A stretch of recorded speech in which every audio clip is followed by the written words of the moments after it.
Yeah, we're starting with a winning run of solitaire. Why the hell not?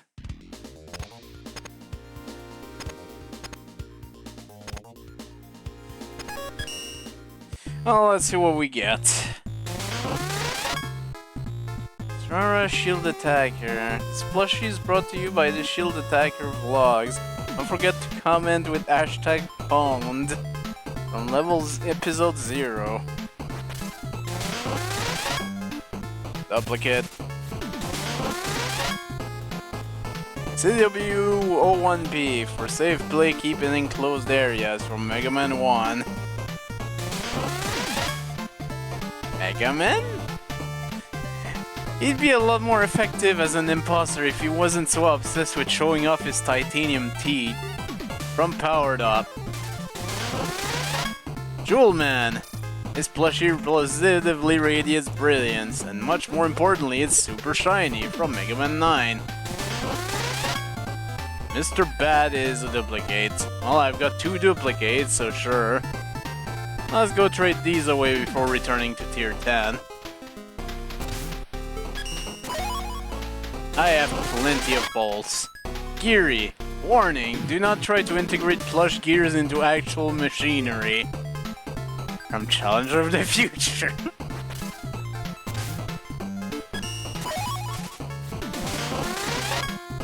Thomas. Train engine? A dependable engine from the island of Sodor, this train has an odd habit of getting his interdimensional doppelgangers caught up in nefarious plots. From Talkmas the Dankin Dankin. And we're out. Okay, back to tier 10.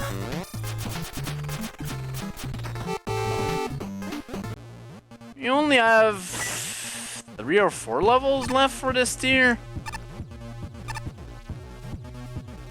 If I can actually get on top of the ladder, that'll help. That does remind me, there's still this that I'm wondering about.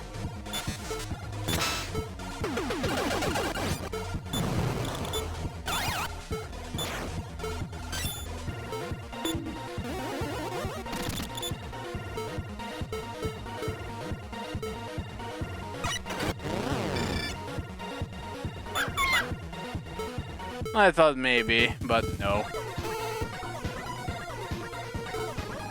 Okay, nothing to do with that yet, I guess. Maybe we'll find what to do with that later on. Right, this level was super enjoyable.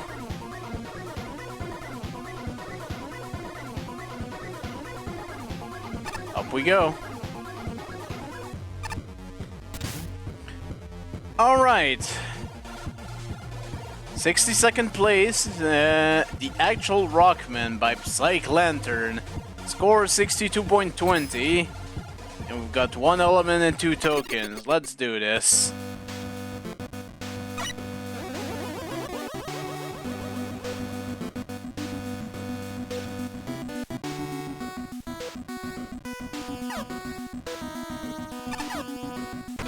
I don't trust these eyes in the background there. I don't know why, I just don't.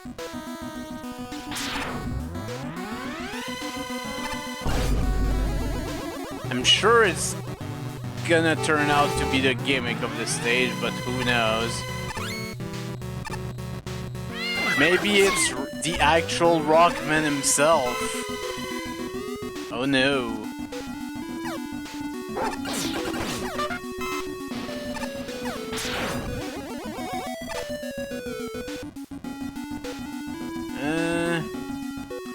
Okay, we've got weird rising platforms here. Which obviously are from Topman stage, but... Okay. This could have been a bit of a thing. I'm guessing these little enemies are from Challenger of the Future as well.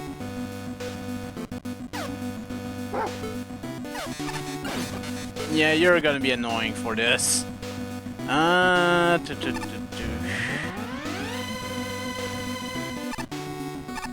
Okay. I could probably just go here. Okay, where are we going with this? That's a mystery thing which I don't care about.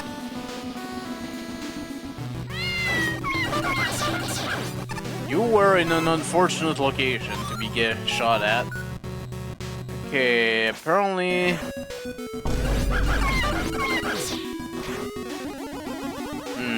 These probably crush you.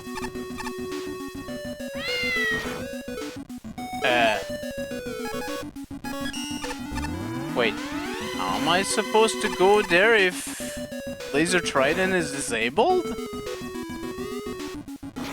Was I supposed to find Laser Trident somewhere in the stage?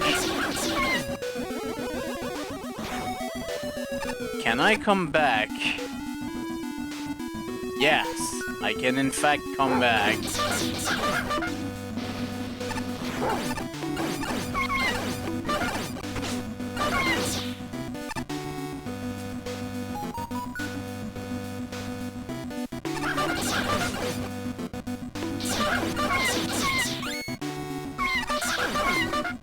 Okay, we've got bird seekers or whatever.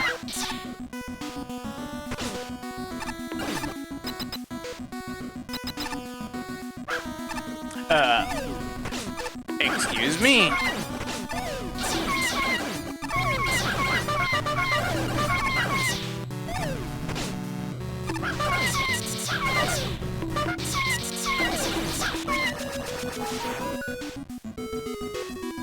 Okay.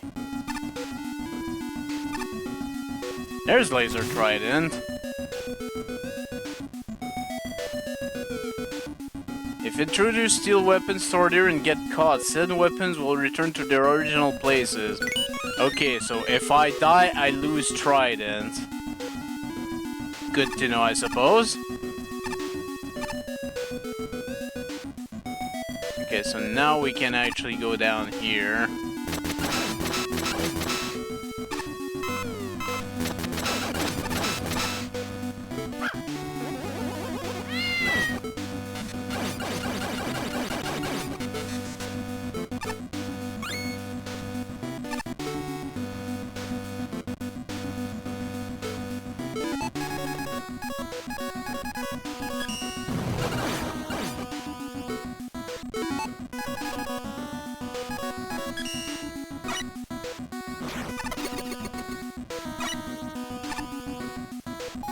I don't know if this will actually lead to anything, but gotta find out.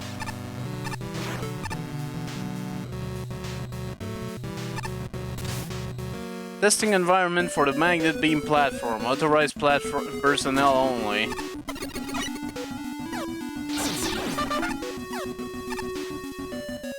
That's unfortunate.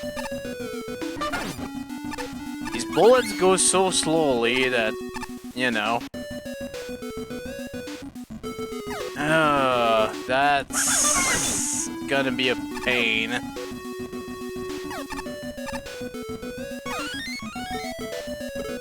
Oh, we got magnet beam if nothing else. Now we just need to not die.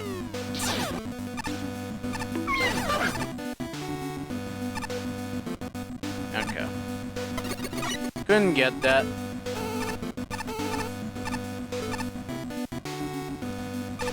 To be fair, this might be required in the long run. We'll find out.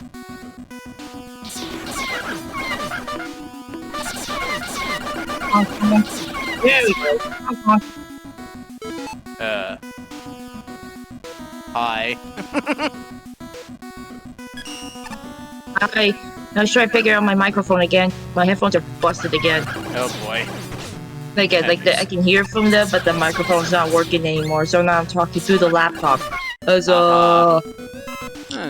sounding not the worst, thankfully. No, it's not. No, it's not actually. No. Oh but boy. Discord wants me to. Discord wants me to connect to both, but it's not. I can't do both. Okay, so if a rock gets on one of the top platforms, it starts emitting little rock pellets. Or pebbles, I guess. So I'm guessing this is gonna come into action.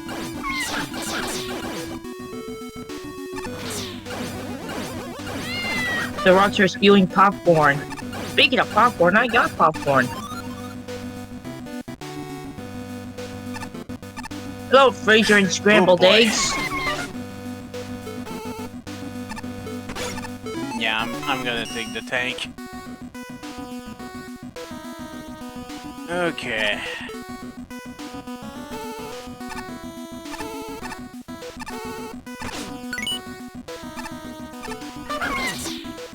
That bird was going up as well, I guess.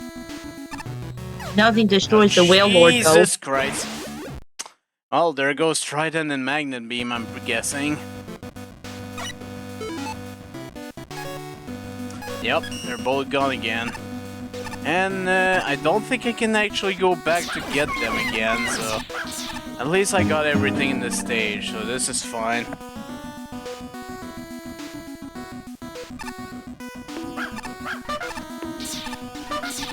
As am I. I'm eating it right now.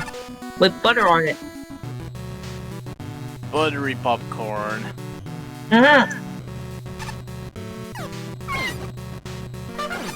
There was a limit of the movie theater popcorn. I'm not putting anything on it because it's already buttery enough as it is.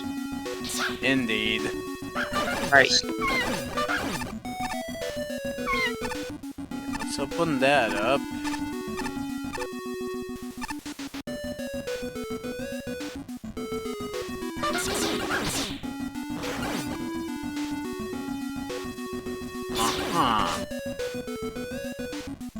How does that work exactly?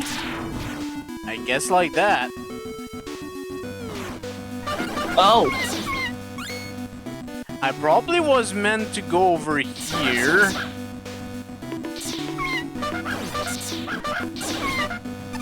God, these sound effects.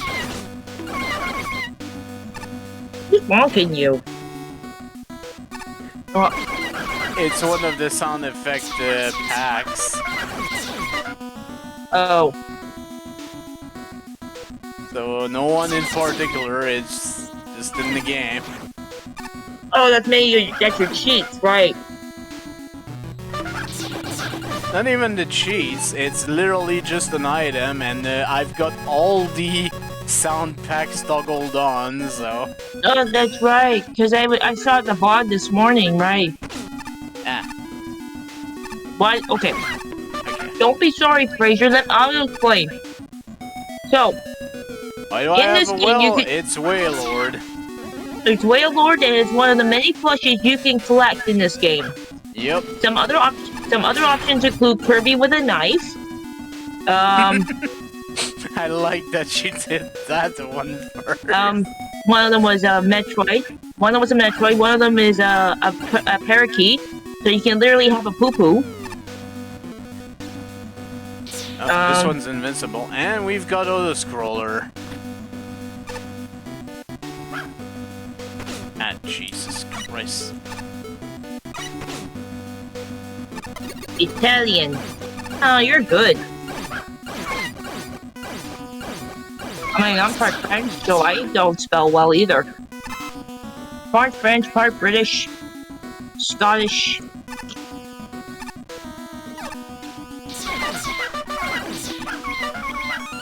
That was way too dangerous for just an E-Tank. That should have been a token. Yep.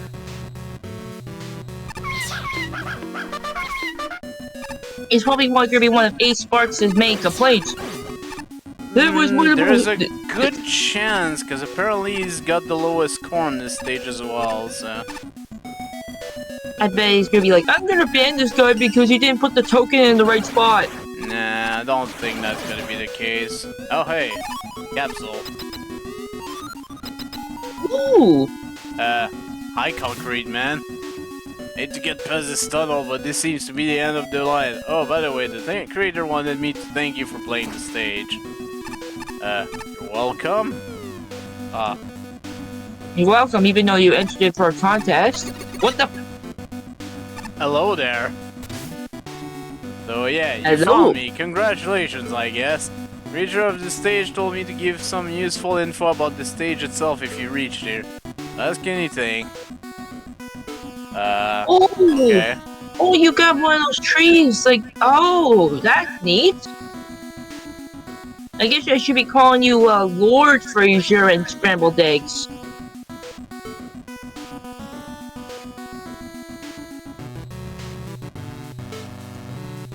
Lord Fraser and Scrambled Eggs? No? No, you just want to... That's fair.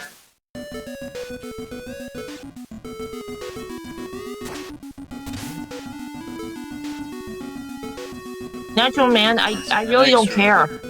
A boss of the creator reskin for fun. And he's from Duck of Fluorescence, but he allowed him to use it. You defeat him, some good will be waiting for you.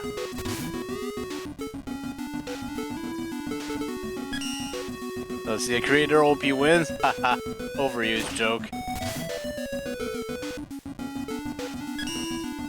Let's enter the teleporter again.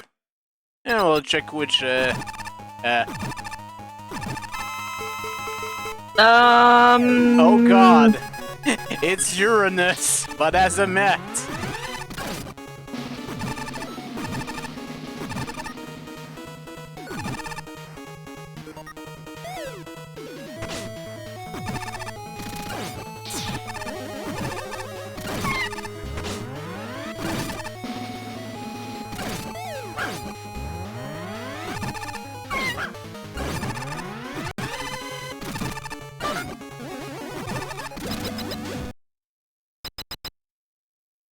Well, you get, the some boss this is.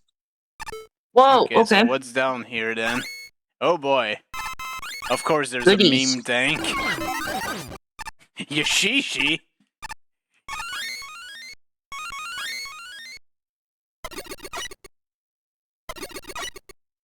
Okay. Well, let's face the actual boss now. Aha! Literally Rockman is the name of the stage. Well, there we go. There's Rockman. Boop, boop, boop, boop, boop. A reminder that Rockman is the name of Megaman in Japanese. Excuse me, who are you? Oh, me. I'm the almighty Rockman, the one you copied your name from. My name's actually Metal. Don't try to fool me. International release. You're based on the Rockman model built in Japan. Wouldn't it be just easier to just sue me or Dr. Light? Actually, it would. I would be happier making you explode, my old twerp. I wonder what happens if you play as Sonic. Okay, fine. Oh. That's not an element, that was a Yashishi.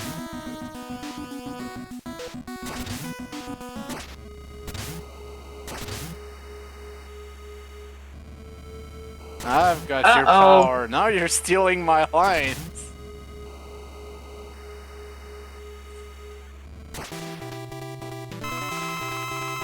Time for... Okay, well we actually have a boss now.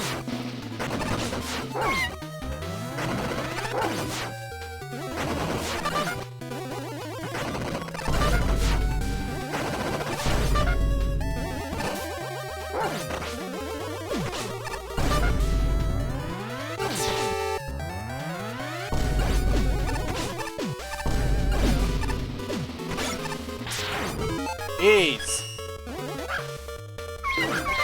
It's freaking rock.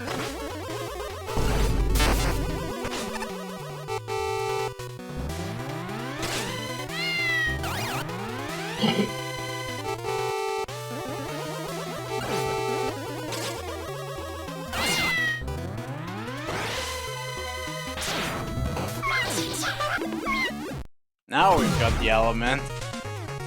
Abstract antagonist.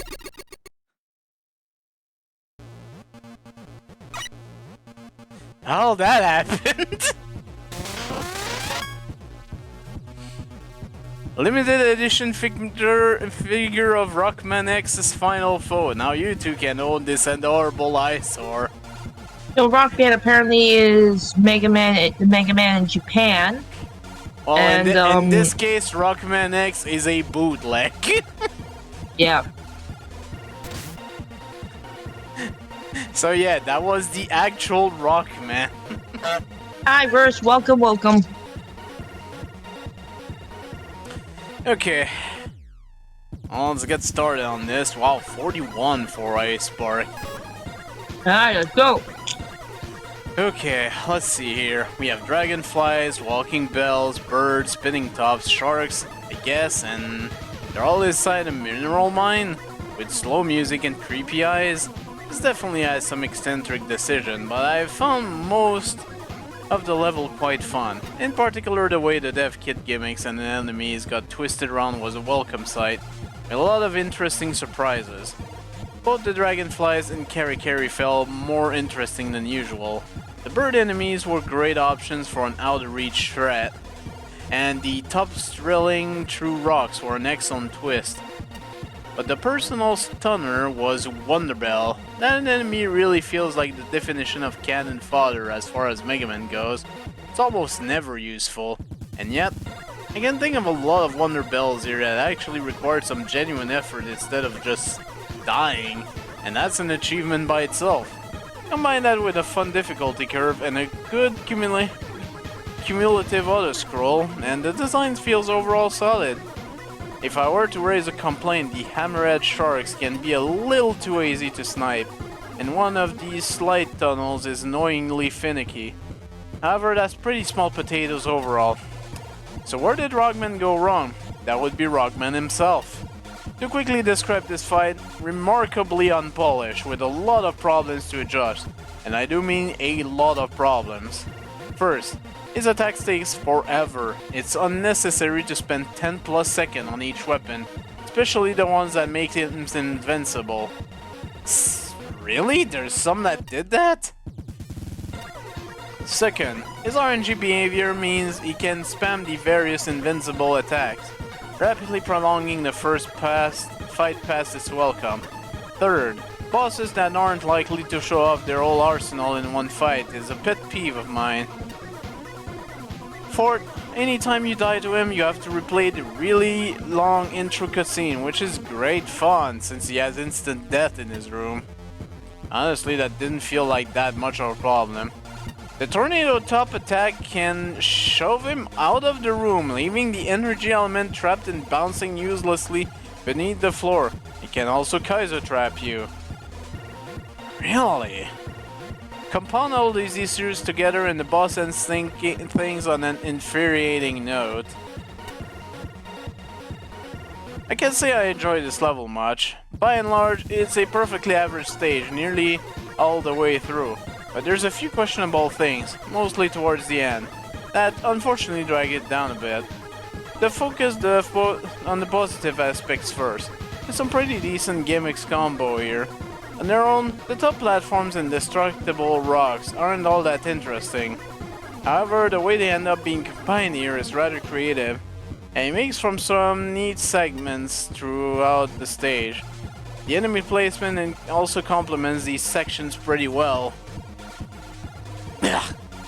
In most cases, since they're typically not so easy to dispose of from a distance, if you're going Ghostbuster only at least. With all that being said, I feel the stage did start to drag its feet a bit towards the end. I think the inherent wait time that comes with the slowdown top platform is to blame for that. Granted, the accompanying Plantman platforms do add a bit more to some of the setups, but the slowness of them can still be an issue. It is felt doubly so if you die or fall off a platform, which is quite easy to do here. Aside, I'd say the only other major issue I had with this stage, other than the boss, would be the trick to get the magnet beam. I honestly don't see much of a point in going out of your way to get it, seeing as it's not required, and you lose it anyway if you happen to die, which did happen to me. There's maybe only a few spots where I found it to be useful in the stage. which surprisingly didn't include the end stretch leading up to the boss. Mostly because the one part that could have been a problem there, the spike ceiling with several top platforms spawning beneath it, has no collision detection for the spike. Wait, what? Lastly, there's the actual Rockman himself. But before we can get into the fight proper, there's a matter of the cutscene before it. Now, I'm not going to dog the stage points because of the cutscene's presentation or anything along these lines.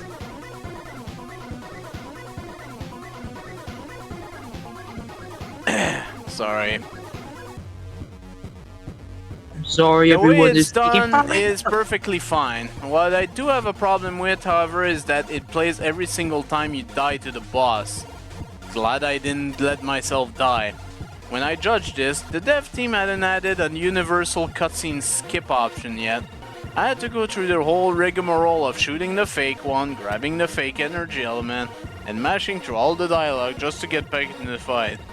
Safe to say there really should have been something to circumvent this, like what some other entries had. And at the end of it all, the actual Rockman fight isn't very good. It has way too many attacks, 8 in total for each of your weapons, but by the end of it, you'll be lucky if you've seen half of what he can do. And some of them have some glaring oversight. The Tornado Blow equivalent can easily kill you even after the fight has ended by dragging you up to the spike ceiling, while the Laser Trident aspect seems to require way too precise movement to reliably dodge every time. Glad I didn't see those. Overall, this was a very sour note to end the level on. I get the general idea, but it definitely could have used some more fine-tuning. Bachi. Bachi. Oh boy. Oishi. Cool. Oishi. It's a very decent stage with very clever uses of its gimmicks. Unfortunately, a few key factors really didn't sell it for me. The staple why. The rocks are basically repurposed junk blocks with damaging pebbles falling out when you hit them. The popcorn. Subtle but a neat change. And very delicious. They're especially impressive when and clever when in conjunction with the spinning tops to create a new stage hazard. I really like the puzzles with the plant map platforms too. Cheesable with charge shot and weapons aside, I can definitely appreciate the thought process behind making the puzzles. The weapons being pick-up lockables is fine as a concept, but there is one critical thing. You don't get to keep them after death, despite what the text box implies. Considering how much of the stage consists of instant death hazards, it is very easy to lose them. At least they are not strictly necessary to get, but they would have definitely helped players who would be struggling with this stage, especially with the likes of Magnet Beam. Yeah, honestly, I'm surprised I only died once with all the instant death, but whatever. The boss is definitely the biggest miss. With its long, unskippable cutscenes on refights, absurd damage output, 2 health bars, and plenty of tricky attacks to really dodge reliably. There is also a few attacks where he becomes invulnerable. Are you for real? And the scene aside, Chen Honk. It's funny, yes, that this tiny, unremarkable Rockman actually turns out to be this threatening, but it does not excuse a poorly designed boss fight. Yeah, to end the stage in such a fashion, you can see where my frustration and overall disappointment are coming from. You mind reading Flashman as well? Yeah, I'm sorry, Fraser. The premise and boss concept are creative. Graphics are tidy and professional, and animations especially. The slow, methodical fresh of the music and gameplay is refreshing, despite a few questionable theming deviations. If you have to include a bird, at least make it a rock, man.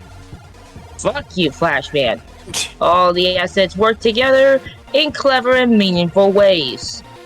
Challenge design is a strong point. Introductory challenges have a nice kick, and the more complex ones are quite thoughtful. For example, the Wonder Bell plus boulder with top and spikes. Auto-scrolling is a good cumulation. though I swapped the E-tank for a token. Same. These facets make a good love for a good level.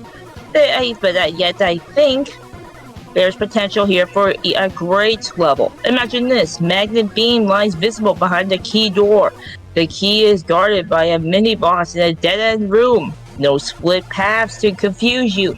No need to unlock a weapon just to get through a barrier. Magnet beam can be used immediately to ease challenges and reach unreachable areas. Real secret passageways, not a wall with a missing tile that just looks suspicious. In ways that Rush simply cannot. If you die, the weapon respawns where you found it, like the sign next to it suggests. Imagine even further. Christ. The level has been thoroughly checked for unsafe screen transitions, absent spike collision, and plant-man platform puzzles that can be bypassed with a well-placed charge shot. To ensure the level never drags, checkpoints appear every 6 to 12 screens, and the total screen count is around 30. The boss cutscene is skippable after the first time and free of oddities. For example, creating invisible walls, triggering while paused. The boss has only one health bar with attack phases that are arranged in a very deliberate order and free from excess visual clutter. These details make all the difference. I feel like A-Spark's comment is gonna be similar to the other judge, but let's see. The fundamental issue with the stage overall is that it's so cramped and slow moving that it quickly becomes a chore to go through. What might have been minor issues elsewhere quickly become more significant frustration, given how long the player is left waiting in certain areas, areas, spots, whatever. Some aspects of the level are pretty novel, and I like the interactivity between the rocks and top platforms. I like the concept of the bird, but it doesn't fit the architecture of the level. Graphically, the level was fine, if a little uninteresting. Why were the weapons locked, and why did they reset on death? I found zero use for either weapons throughout the stage, but with how much backtracking was required, I expected some payoff. Given how much instant death there is in the level, it's not feasible to keep them around. There was something very off-putting and uncanny about the music, probably the sound font you used. I eventually had to mute it. On re-listening, I'm not entirely too sure this is your fault, so it might be down to just being the wrong sound frequency to trigger a 90% severe hearing reaction. That's just how things go sometimes. The default option for bosses is to skip cutscene after they have been seen once, yet they replayed every time the player died, and they're so extensively long. It just compounds the issue that the boss following is just a difficult and long fight. A single level bar would have made this significantly more bearable.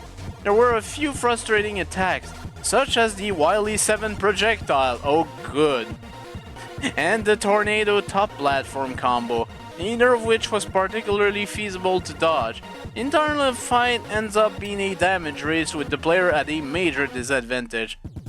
Found the secret. Meh, not a fan.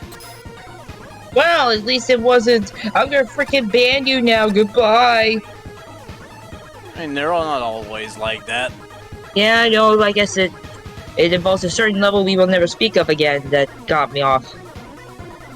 But this stage overall, yeah, I gotta agree. The final form of the final boss was kind of a bit too much. Honestly, I would have liked it if it just ended as a joke. You just shoot the rock and you finish the stage, but I mean, I guess you do have an actual boss fight, and it really would have benefited from having only one life bar instead of two. Especially considering apparently some attacks make it invulnerable. Ugh. Oh hey, Toon Woman. Alright. Place is attuned to my liking. Hi Cerberus, man. If there's any civilization I have respect for in its god light show, it's this one. I'll explicitly approve its more violently use of recycling, but raising any sort of awareness is a start at least. Beggars can be choosers. No, this could be a what does seizure that warning. mean? Recommend Ooh, by wait. Ganyo. The lowest score is a 58. Huh. That's not bad. Oh boy, 2 exits, 5 tokens. Okay. Oh Christ, here we go. Ooh. Okay, we're starting with Wily 10, the start of this fortress. Thank you, developers. Like, thank you. If you thank Because I have thank 8 you. minutes left. God, that means the guy submitted this just before Barely the in end of the deadline. time. Fuck. Okay, Fuck. Unshielded Joes. Interesting.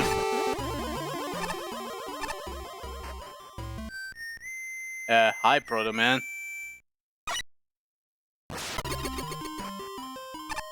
I could have done it myself, you know, asshole. He's just trying to help his little brother. Oh boy. Like, very little brother. Holy shit.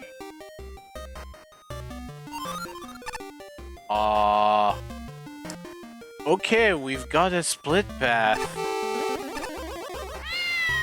Or do we?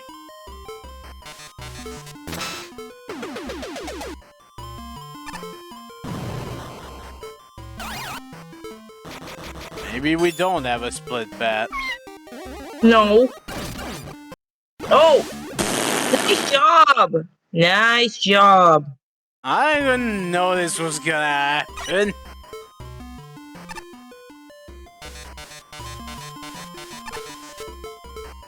I'm clipping that. Fuck it.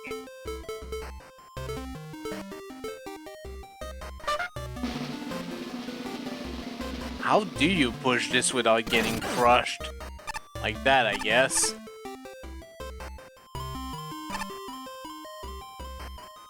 Okay, so what's up with this? Don't ask questions you're not prepared to have the answers to.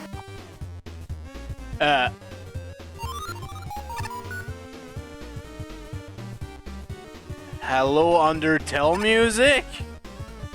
Oh no, is this the Sans level again? No, it's not the same Undertale music. Okay, I was fully expecting that to come down.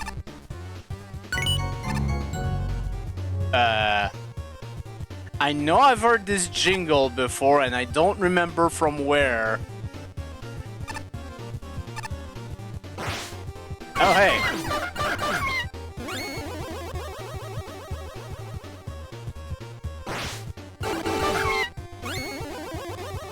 Okay.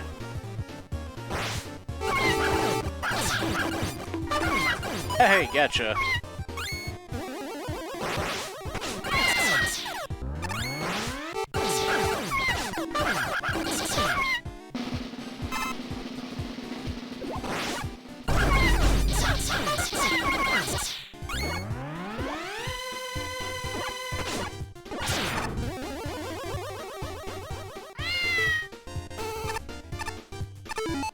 Okay, at least it doesn't look like we've got any weapons locked.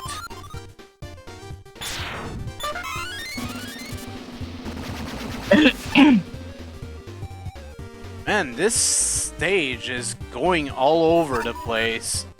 Also, there's a token over here, apparently.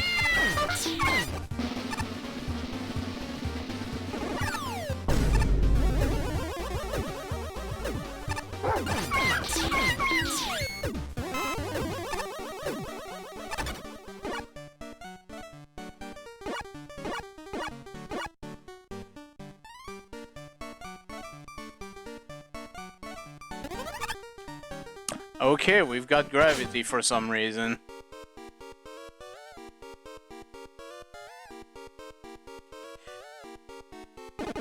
Okay, I remember which boss this is from Undertale. It's the dummy.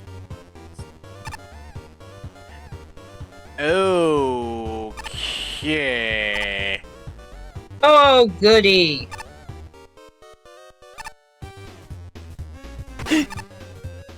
Wow, that did not actually kill me. How generous.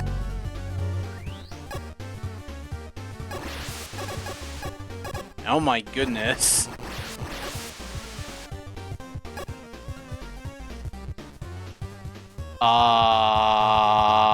Yes. Strong signal behind this door, but it doesn't have an energy limit. On the right side, there is a lot of scrap metal in there. Usually not one to advocate for greed, but if you're short on resource, you may want to take a peek. Tell me before you became an anime cat girl maid.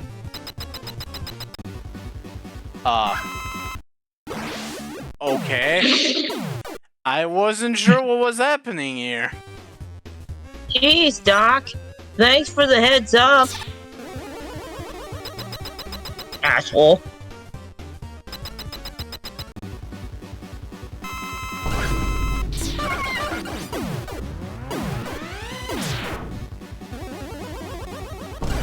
Will we just have to survive these? Okay. Okay, at least they don't seem to. Oh boy, Metal Man.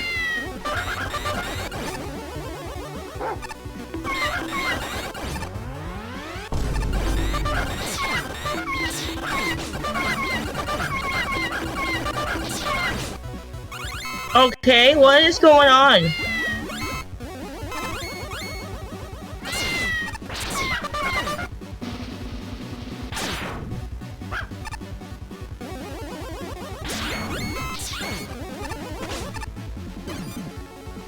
What is this, Kirby? What is this? Like Kirby bot like that? Hi, Toad. Hi, Toad Man.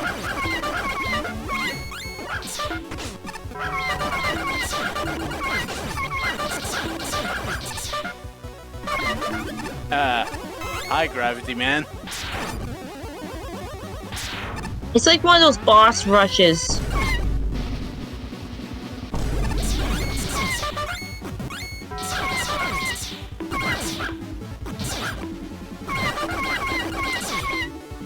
At least all the dev kit bosses were made much easier by having all their invulnerability frames removed.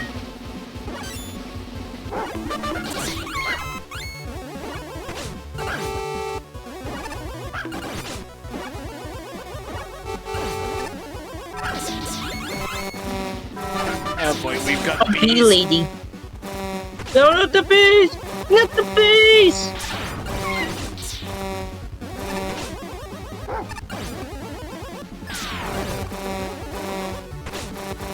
Oh! Aha! Okay, so if you what's run out of happening. time, you get to have to fight two of them at the same time. So kill them fast, basically. Hi, Chillman.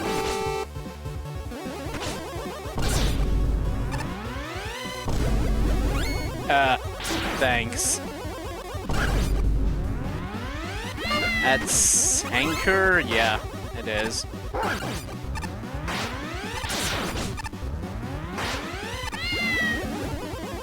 That's okay. Give him a gigaton hammer, quick! Gigaton hammer! Bonk! And Ballad. Hell yeah, time that shit. Which I've never been a fan of. Gigaton, man! Fuck you! And all that for a mystery tank and a bunch of bowls. Okay. Thanks a lot, D. Thanks, Doc. I almost got killed for nothing. Keep killing Catsworth. Oh no! Okay, according to the map, this should go right, but maybe from the top? Yeah, that has to be Guess from the not. top. Maybe it's the other path. Whee! Shit! Okay. Oh boy, what is going on here? We're in Hellraiser land now.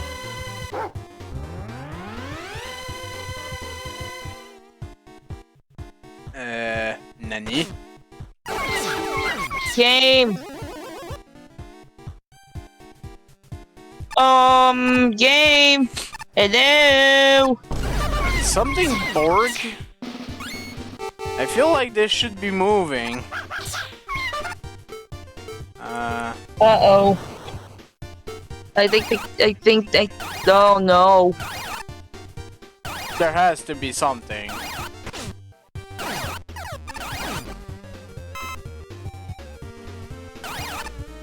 Let's try restarting from the checkpoint, maybe? I'm just wobbling with my whale lord. Hell yeah. Yeah, bonk that pie looking like. The stage changes if you don't get detached. Detected. Oh, detected. Oh, excuse me. Okay, well that means this stage is now unbeatable, unless this is open. Okay, it is. Oh, this is stupid. The power, there was something up there.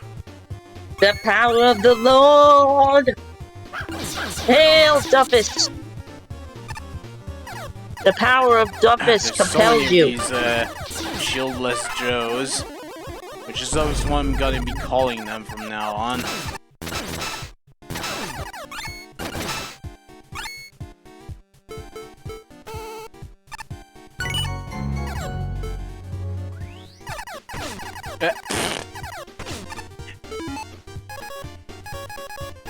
Yeah, that's a little bit too many people, thank you.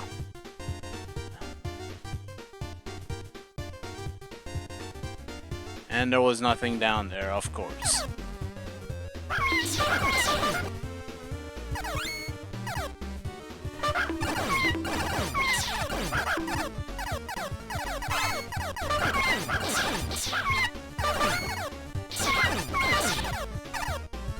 Okay, it goes over here.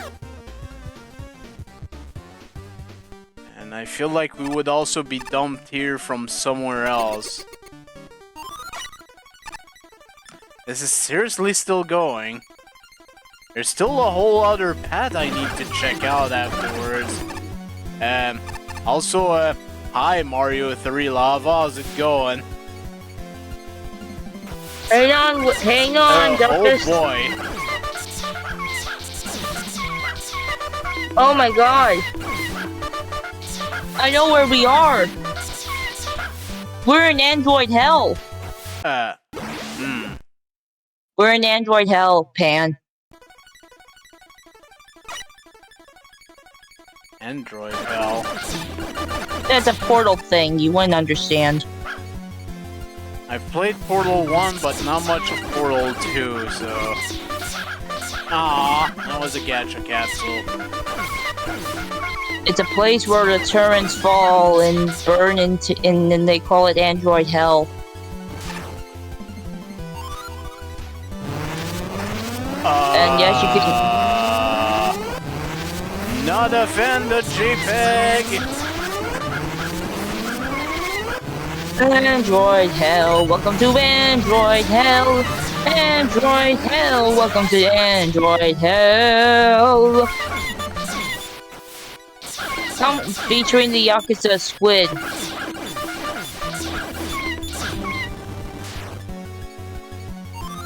Well, at least we reached a checkpoint.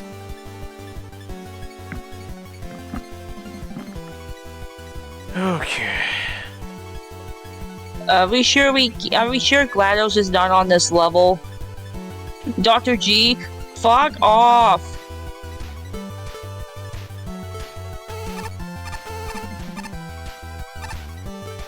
Nothing through up there.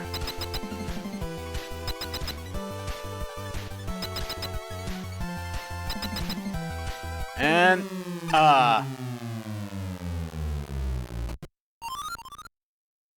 we're going all the way down. Whoa, Moro! Anyone there? Boom! Moro, Oh boom, no! whoa, whoa, whoa, whoa, whoa! Oh Boom, no! whoa, whoa, whoa, whoa, whoa!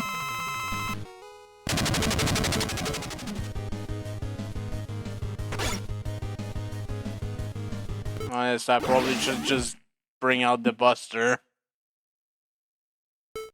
Again! And is going on here?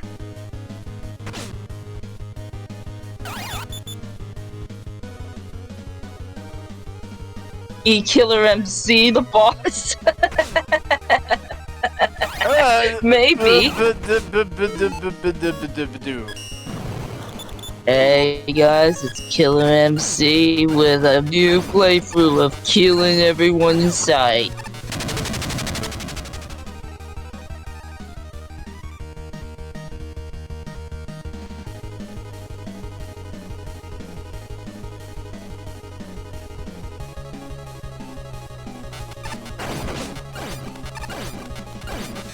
Are you sure it's not Psych?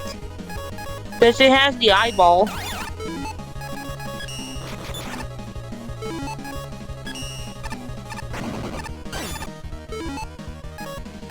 And also I can hit them with that, so... Yeah, jeez.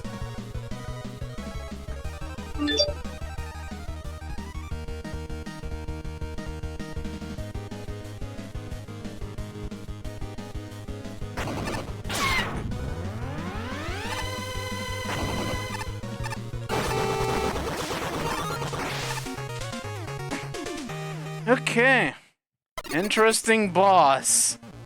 That was the second element. And we got a duplicate. Oh, you missed a token. A token and the main path, so I'm guessing the other token is on the main path?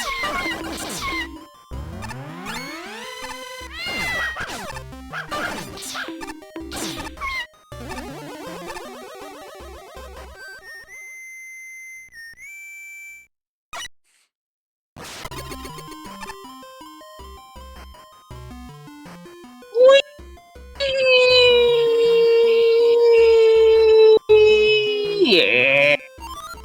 Duff, To no. the right we go.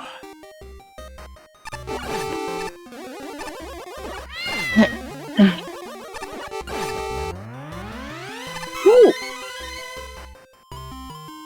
Okay, what's the difference if I go right or on top?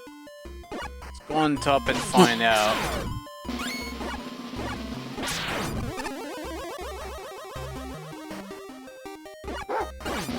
That's only bolts.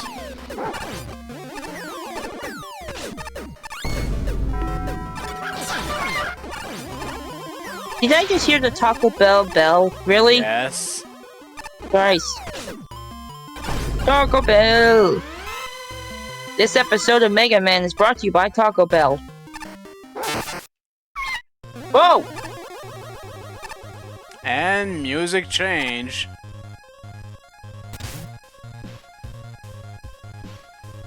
I seem to comply with the new safety guidelines. I am posting a summary. The flashing light is you.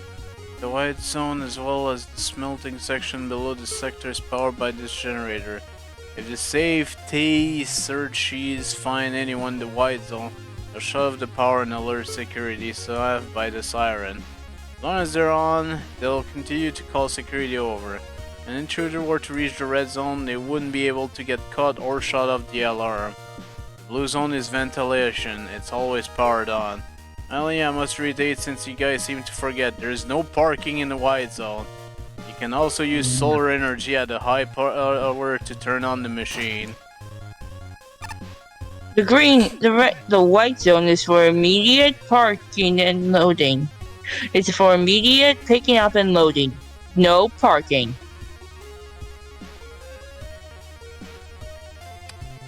So... where did I go last time then?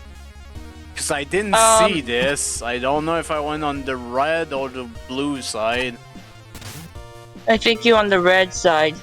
Jumping Jobroni 3111 here.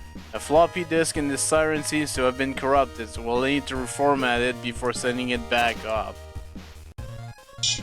And I think the flashing said it was where we are.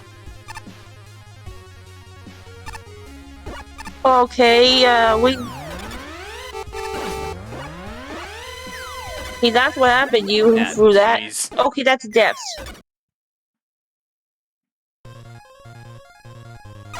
I have no idea. Let's make sure this is activated. Go right anyway, Saichen says. Ugh, there's nothing there! The minimap just would got- say if there was something there. Like even the mini-map doesn't look like there's anything there either.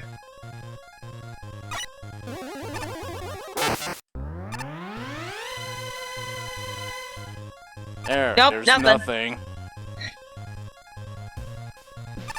Could be a we would have been.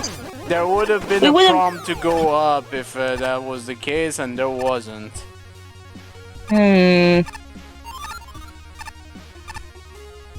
Okay. Ah, so that's how you were supposed to pass this the first time. I But we didn't. understand now. Ow. Because Pan got a bunch of humorous items, and every time he shoots, that goes off. Whoa! Okay, so it's these things I gotta watch out for. Ouch! God Whoa! damn it. Not that. At least you got a checkpoint.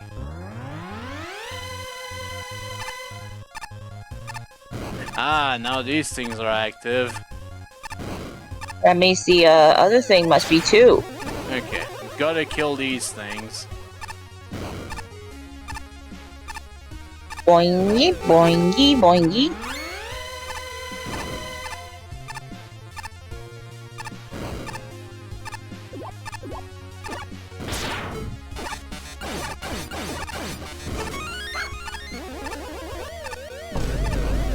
Oh!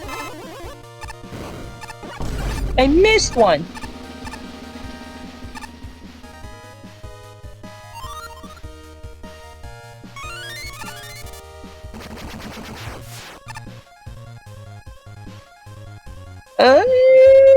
Whoa! Okay, I think I went on the right side here in the first, the other time. Well, let's go left this time. Oh, jeez. No, for the love of crap. Oh no.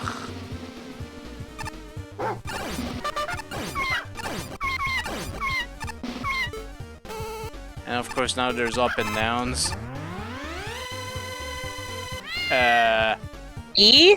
This isn't an e-reader level. What are you doing? Good night, Fraser. Thank you for coming by. The At least you don't have problem to is worry the about- last checkpoint is already after the thing, so you know. Oh, let's at least pick this up. At least Fraser doesn't have to hear us God talk damn it. about the levels. Nope, that reloads with the alarm active.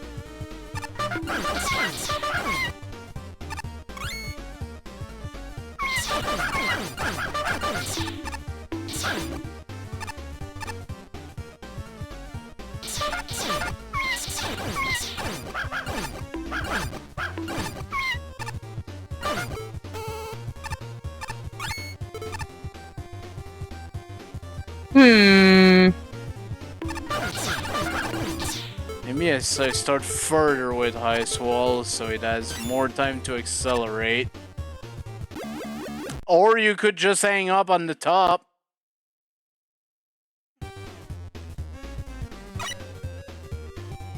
Thank you, sir. Thank you, it is currently evening. But for me, it's 10:05. For Pan, it's like 9:05. Yep, pretty much. Almost got hit by that goddamn up and down anyway.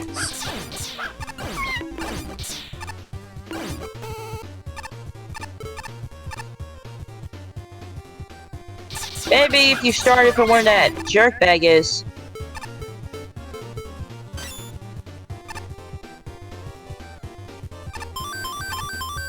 I am smart.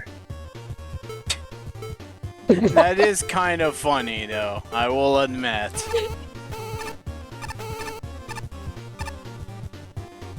Oh, I would have loved that. Okay, so... What do?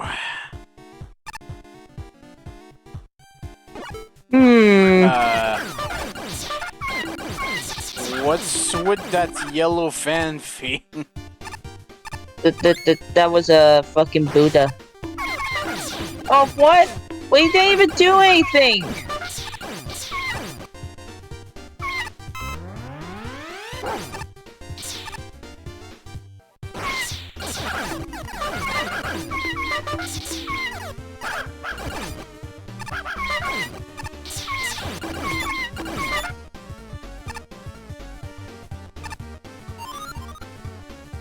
Okay. I wanna say this is where we ended up, actually. God, I gotta re-see this stupid map. Because we still have the other energy element to get. At least you got all the tokens, so we really don't have to worry about the tokens.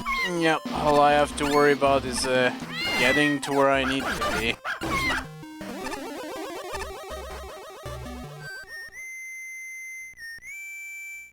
This sure is Proto Man.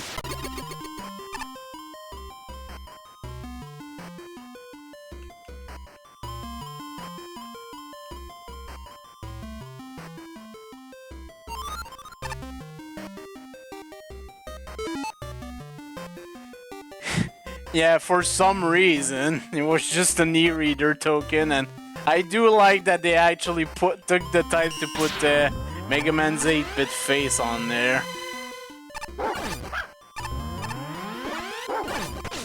Dang it. Woof. Woof.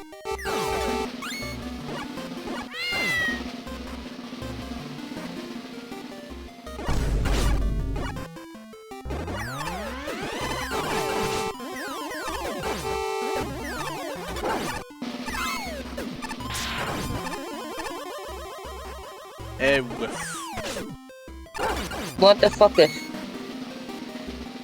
Yeah, this is kind of a long level. Okay. There should be a rule. Do not make... I had to go on the right side, I feel. This is not even the longest level, but... when there's multiple exits, it does get on the long side.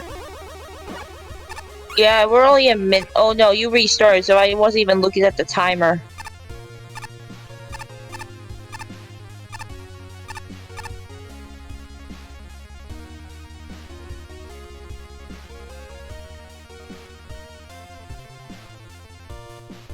Do-do-do-loo. Do-do-do-do-do-loo.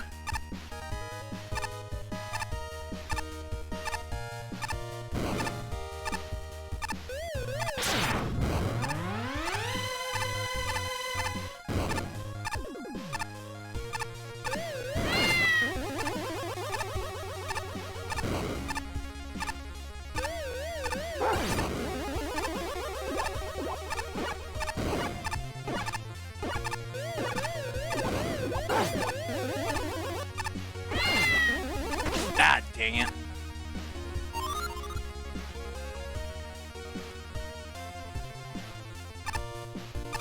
I feel like I need to go on this side.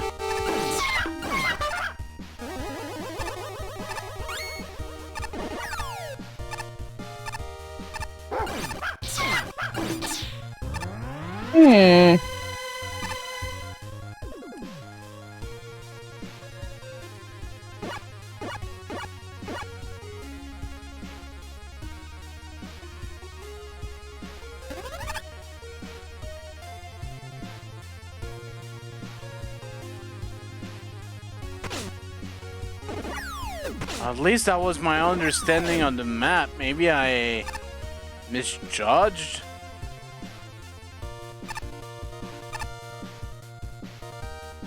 I could just be misunderstanding the map completely. Wait, why did it kill me this time? I am very confused.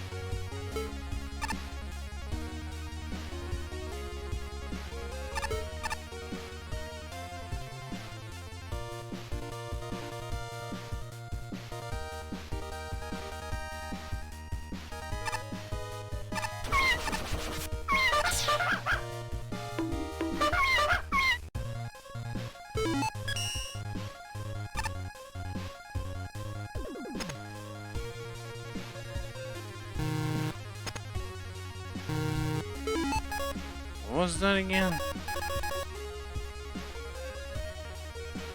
Oh, so you can use that to just replay it. Huh.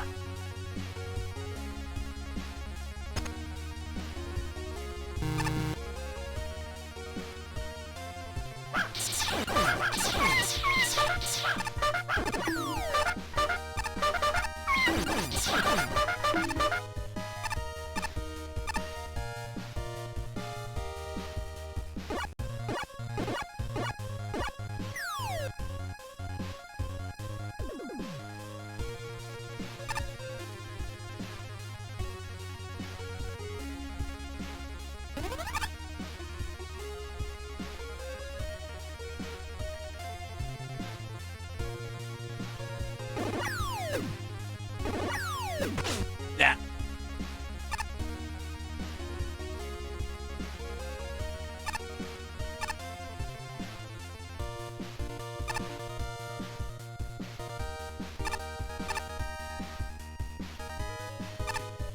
Do. Oh my god.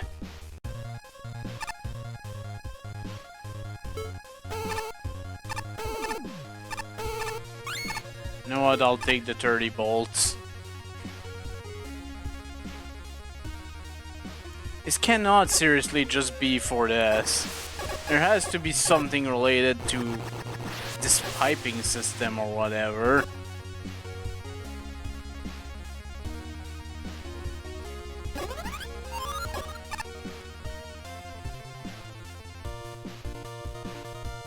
Ugh. So very confused.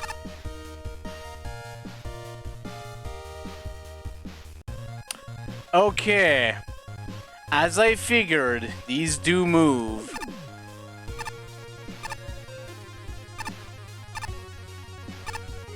But only if stuff is active.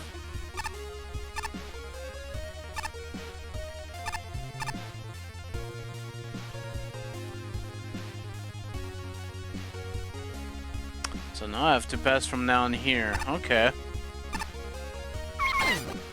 Oh my. This becomes a sort of auto-scroller since it's active.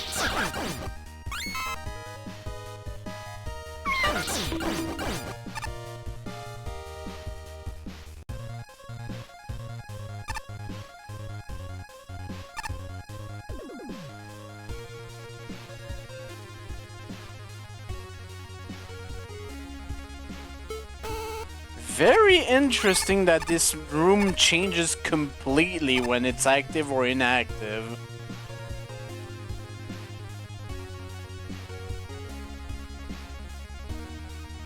Now we're just back here.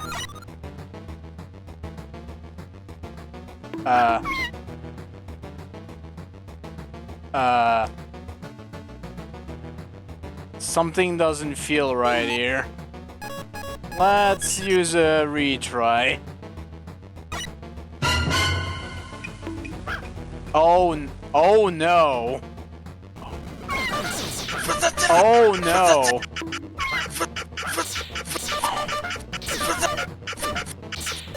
Please don't do that. I want to do it.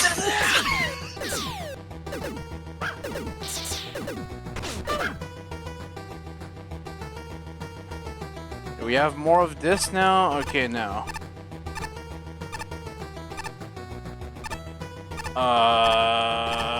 I need a block, I guess? Is that how that works? Oh no. Oh no.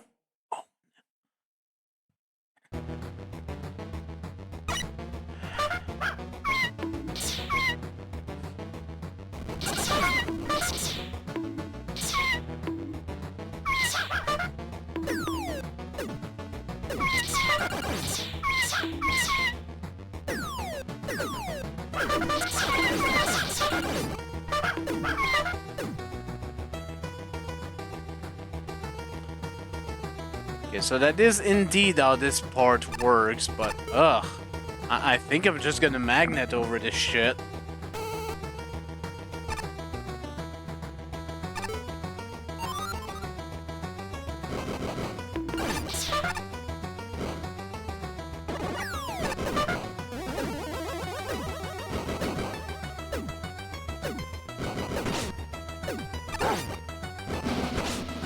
What the hell?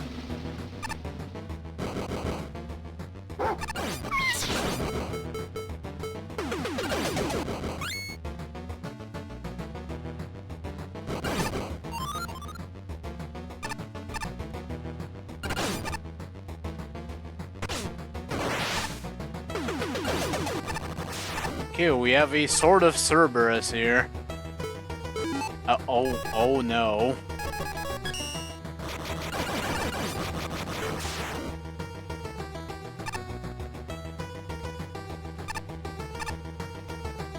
I can see these things being very easy to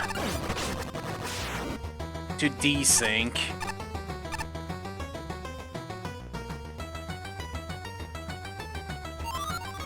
But it does look like we're heading into a different path.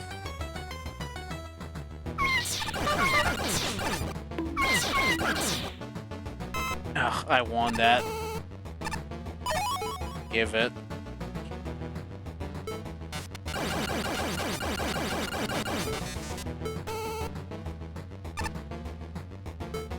Ooh, this noise.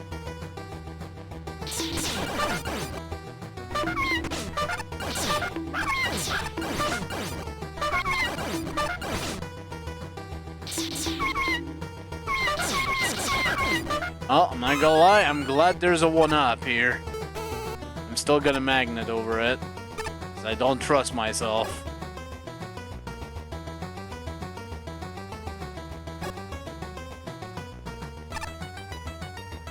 Oh wait, we're back over here. Is it gonna be a different boss, or...?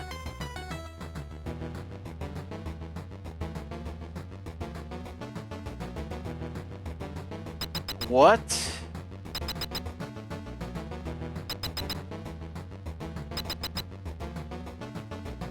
Okay, we're going up. Okay, this is actually different. I hate once again that the split path for the elements is at the very end, though. Not a fan of those. A high punch out. Just look at those muscles. I'm huge. You really think you can take me on? Oh, no, it's time to see what metal you're made of.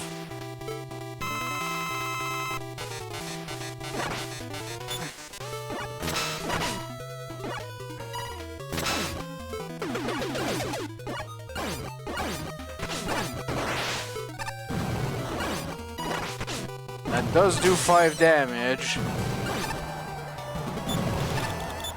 Oh, and...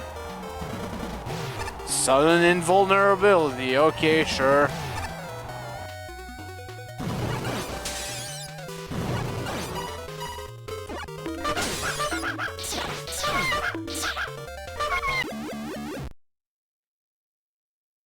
What? What? What did I just play? I can't even!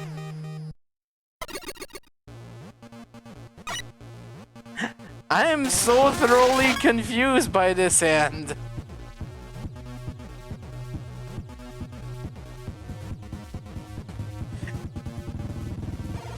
Oh.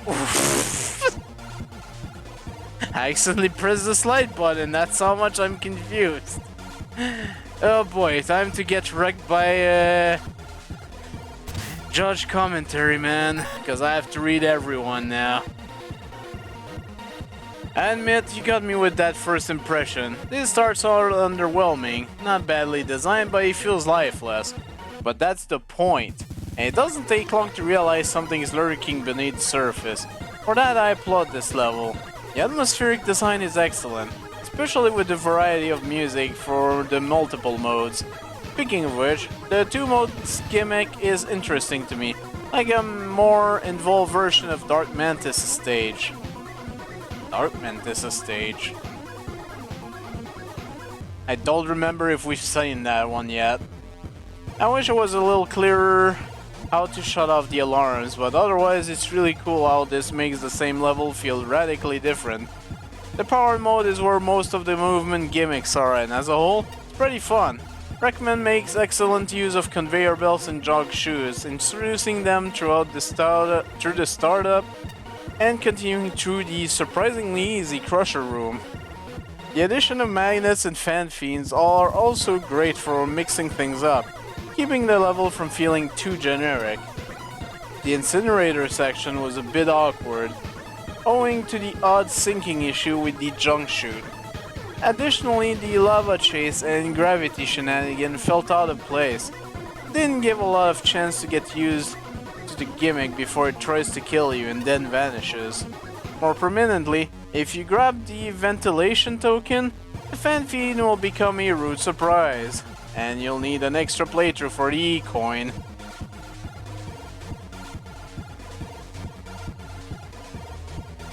Dark Mantis MMX8 boss? Oh, it could be. That's true, but I don't remember for sure. Otherwise though, this path works excellently. The security mode, it could have worked. Limiting the stage from platforming to combat sounds like a neat idea, and it helps make the repeat run feel distinct. I had those in reverse, huzzah. But it would work a lot better if the security had some actual variety. The low enemy variety works in powered mode, owing to the supplementary gimmicks. But Jumping Joe Brony that's their name? Good lord. Isn't interesting enough to handle in the entire level by themselves. There are segments without Joes that use other enemies, but they're essentially mild filler in comparison. It's shorter than the powered path, which is a small mercy, and the jet ski in the incinerator was breathtaking, but it doesn't make up for all the variety was. Second one was easily the most boring part. Fortunately, both boss fights are up there with the powered mode. Megaman has exactly the sort of variety I like to see, and I got a kick out of the numerous NES game references. Yeah, that was also one of those gun games I recognize the noise, but I can't remember the name of the game on top of my head. I'm also pretty okay with his healing ability, since the player can stop it easily. Wait, there was an healing ability? I didn't notice. The Junk Kong is easily the highlight of his route. His standard behavior is a nice variation on the Keeper, but it's the Chunk Rain that sticks out to me. I appreciate how the first phase is 100% telegraphed, since it teaches the player reliably. Once it gets below FF, it takes out the Kid Glove and challenges your combat skills directly. It's an ideal balance between being considerate and tough, which turns out to be an excellent, if a little lengthy, challenge. I like the ideas presented here, and I feel this would be excellent with some extra polish. However, the Joe abuse on the security path really drags down the experience, and is something I'd advise adjusting. Shinryu. This is another level that I'm really torn on. It's a mixed bag of things I liked and things I didn't care for, with both meshing together to make a somewhat odd stage. If you're anything like how I was when I first played this, and you're confused by the way the map works based on the in-level description, don't be. It's actually pretty easy to follow once you figure it out. Essentially, the path you end up during the second half of the stage is determined by whether or not you get spotted by the searchy enemies. It also turns off certain gimmicks like conveyor belts and crushers, but adds more enemies that appear throughout the first half of this stage. It's a really interesting mechanic that adds a good amount of depth and replayability. I'm gonna have to drink a lot. The problem here is that the room layouts are pretty middling. There's not many that stand out, save for a few, such as the token challenge that has you sliding past enemies while upside down.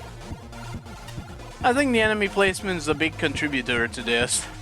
There's several sections all throughout the level where the enemies pose little to no threat, mostly thanks to how you can pick them off from afar without putting yourself in any danger, even without extra weapons. This is especially noticeable in some of the room after the rising lava segment, where you can cheese 2 of the 3 twin dog mini-boss this way. Thankfully, no such exploits are possible with the main bosses, but I do have mixed feeling about both of them. Megaman is a decent file for the most part, but I really question why he has 2 healing moves. Seriously, I don't remember seeing even one of those. Although I can at least understand the logic behind the suction attack healing him, I can't say the same for his dash move. Really? Okay. Again, I didn't see them or didn't notice them. As for the John Kong, I found his battle a bit boring by comparison. Considering the obvious source behind some of his attacks, he really does feel like a slightly more beefed up version of Strikeman's mini-boss, just with more falling blocks and fewer soccer balls.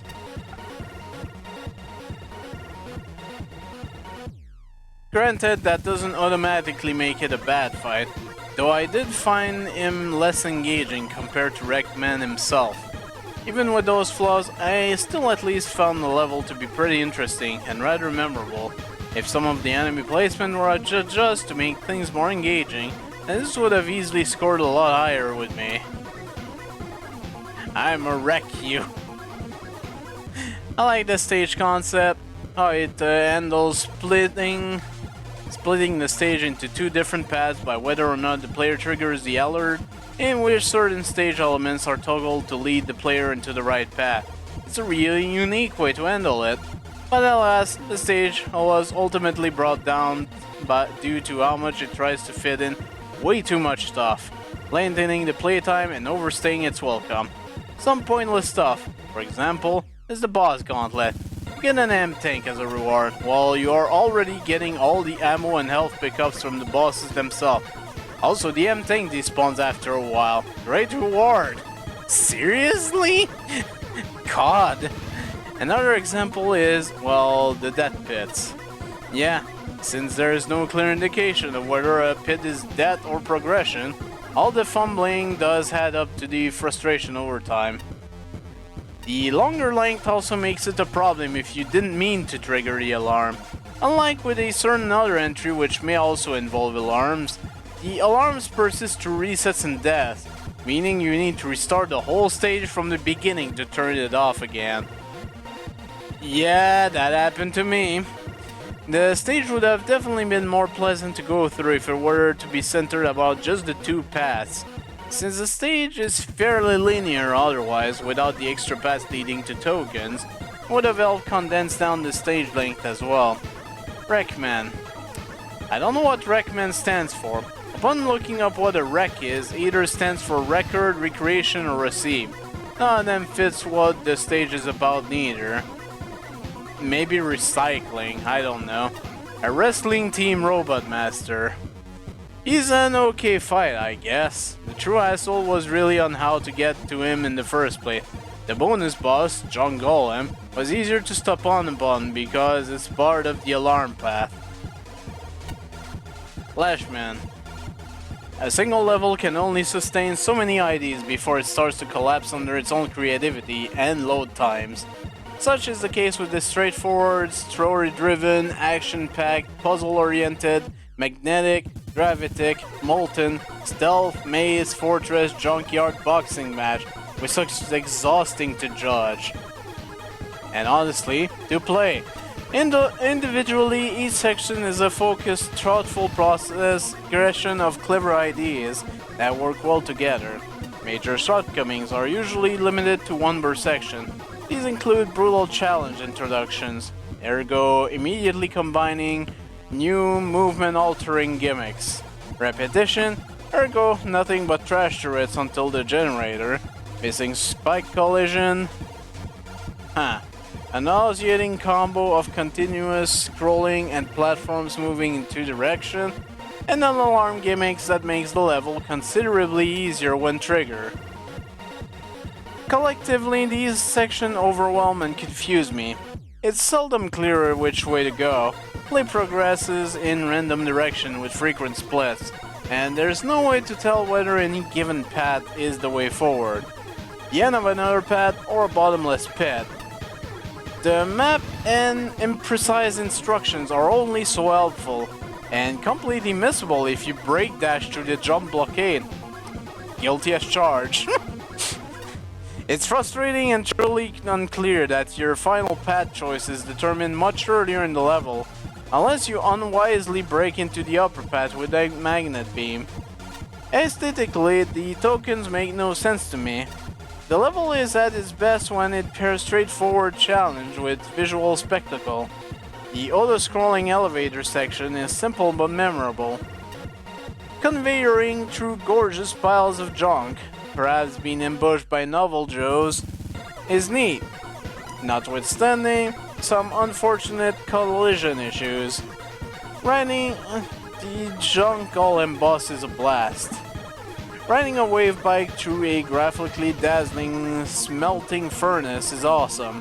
The optional boss gauntlet, despite being rendered impotent by magnetic shockwave, of course they're all weak to magnetic shockwave, is one of my favorite things in this contest.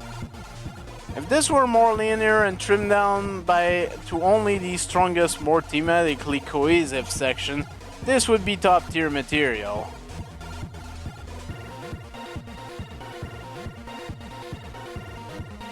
A sec for getting a drink, cause somehow I feel like Ace Spark is also gonna be pretty verbose.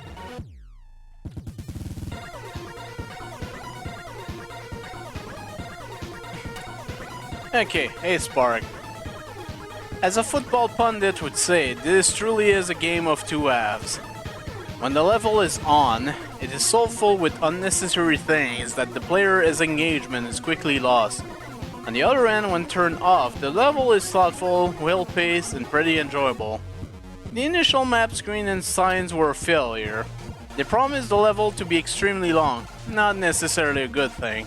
Complicated, and present too much all at once. Hiding crucial information in the long, comical reference is not a good idea, as I zoned out and completely missed the fact that I could turn off the facility by turning on the alarms. It gives a negative impression right at the start of the level, which carries with the player moving forward. A lot of the individual segments on both paths were pretty good and were designed in a novel manner, and everything was introduced well, a highlight being the anti-gravity section. However, there were so many new gimmicks introduced and only used once that the level feels quite a mess with the facility on. The level is very visually loud, with lots of animation and moving objects. Confusing the eyes. In contrast, the slower pace of the level when the facility is off felt more natural and less overwhelming. Second version of the level feeling so different despite using almost exactly the same layout was very impressive. I'm not entirely sure if I accessed in the correct manner, as the break dash can interact with the blocking junk pile at the start of the state, meaning you never turn on the facility. But testing later shows very little change with the alarms. Music choices were poor overall. Megaman 10 track Silent Rain was designed to be used on 4 screen. It's a short, repetitive, low-energy track, was never designed to be used in such long segments. The rhythm of the music being so generic, put a pin in that, did not help, and the music failed to match the atmosphere of the level. Okay, so about that pin.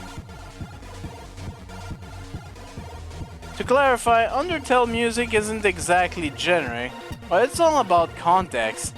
A fairly repetitive boss theme designed for a relatively short fight in an RPG being used in a rather long level does it no favor in making it sound more repetitive than it is. The boss rush thrown into stage is another waste of time. Man, this might have just been my least favorite part of the level. I just despise this edition. I fought all these bosses so many times already. We have an arena. Does this add anything to the level? No, it does not. Let's do something else for 5 minutes, breaks any flow the stage had. Even if it's ultimately an optional section, it should not be included for the sake of it. Show some restraint, please. That said, the 2 original bosses were interesting. Megaman felt very disconnected from the level, especially due to the punch-out background.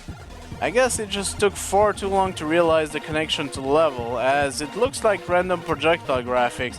Again, the background suggested some other connection. The fight was pretty good otherwise. You'd think the random invincibility phase would bug me, but this kinda worked. The Junk Devil felt like it had more thought put into it. The pattern was quite long between being able to hit the boss, but it was an interesting, learnable pattern that kept the player thinking. Turning off the rumble at the top of the screen halfway through the fight was a really nice touch. This stage went all over the goddamn place. In conclusion, Good lord. Imarek you and the level took too long. Also, drink your water, horseman. Didn't know. Mofefufu. Hi Opie. Yeah, you missed a like 30-minute stage. Okay. Hi big guy. Finally, a chance to get away from my supervisor and be the thingamabob I've always wanted to be.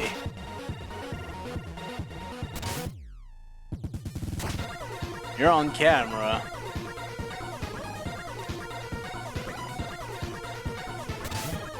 Okay, Super Heavy Samurai Big Benkei by Nief Yar. I think it's Big Bank.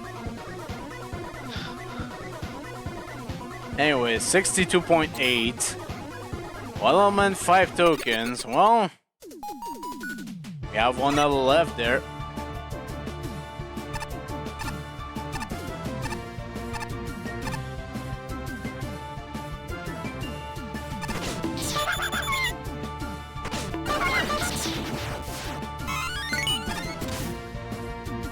Do you know you can shoot through the Benkei spear, but only when it's shot? Because I didn't know until making this level.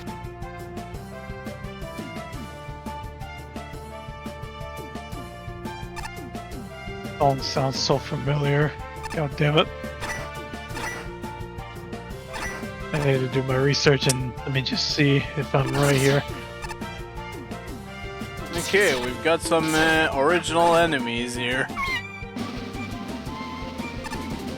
Okay, I know I've seen these Tanuki robots.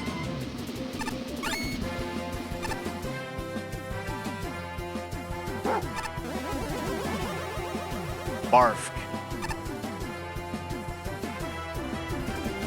Ah, god damn it. Yes, it is. God damn it. This song's from Toho.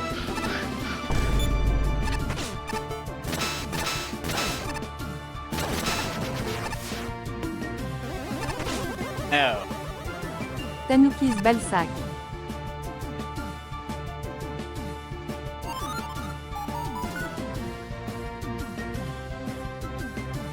Okay, not the direction I was expecting that to show me a token for.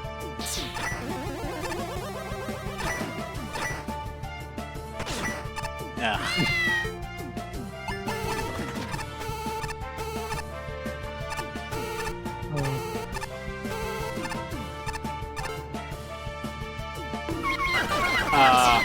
You're in an unfortunate spot.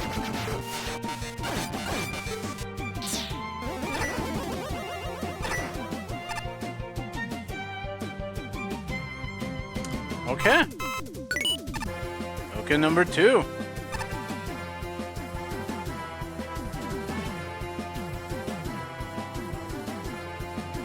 I think it's pretty upbeat for what this level is. Ah!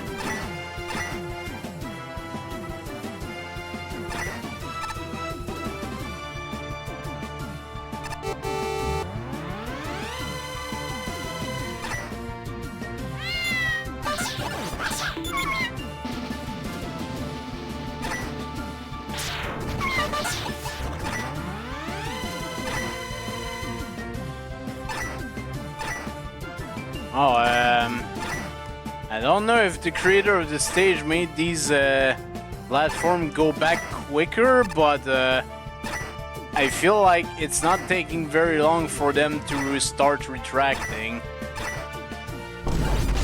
I'm not the biggest fan of. I'm already not the biggest fan of these platforms in general.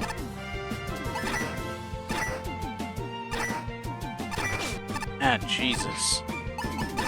One hit in the dream.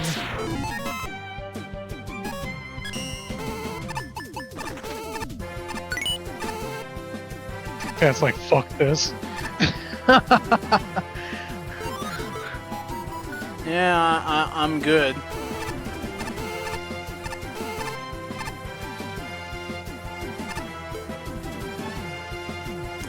Wait, this is token number 5. Okay, we've got an NPC over there. Or just text. Good job on fighting this room. I've left a few power-ups here. Also some boring dev commentary. Feel free to skip that. It's merely added for my own satisfaction.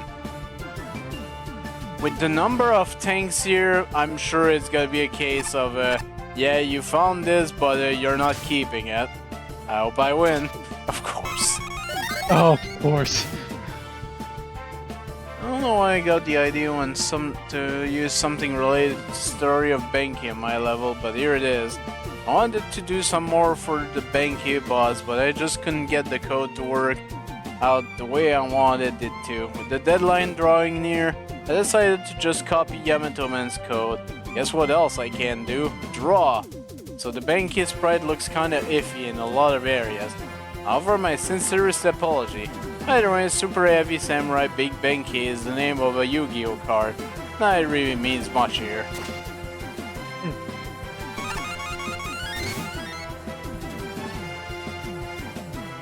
Komuso Man is here because it was said that Ushiwakamaru, known as Minamoto no Yoshitsune in his adulthood, played a flute when he met Banky Musashibo. Komuso Man, while he's not based on Ushiwakamaru, does have a flute, so there's that. I wanted to have the spirit in his room go away after he died, but for some reason it messes him up. It just makes him stand there. Not sure what causes it. Why can't it be called named Kuso, man? How about not bosses? So why Blade Men seesaws? Because I like them, I don't. Simple as that. They seem like a pretty interesting gimmick.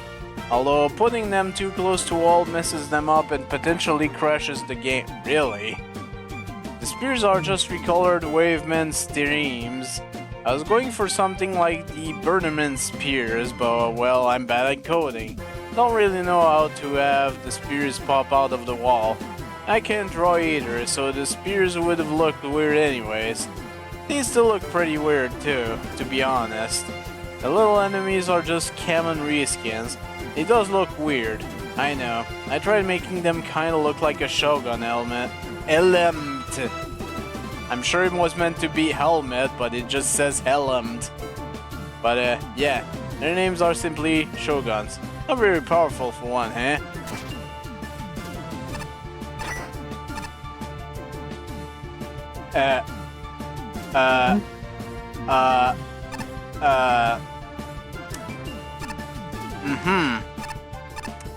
Oh.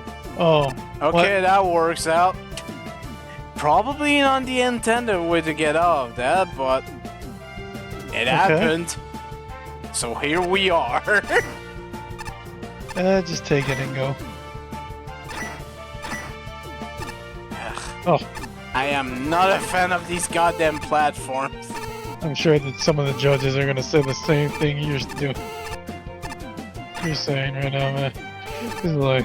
It's probably What the fuck's again in- just a case of me sucking shit, but I'm not a fan of these platforms.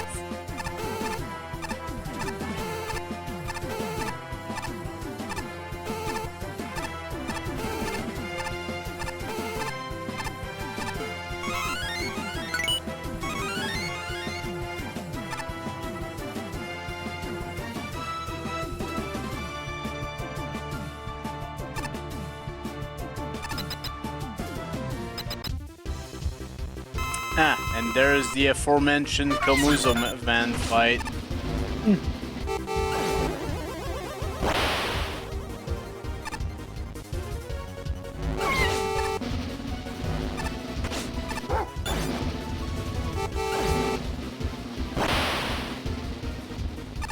Which I've always been kind of bad at fighting.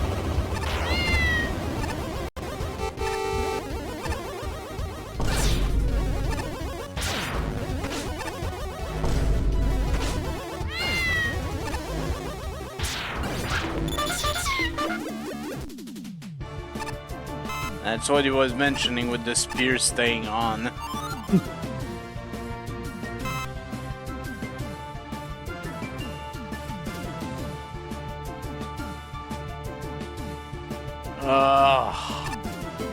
Oh. Guess what's not happening?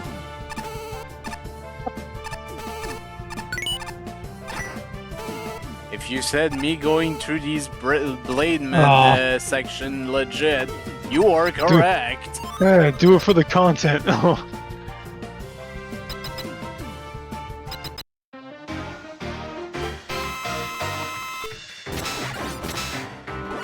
Oh, yeah. Oh, it's timed.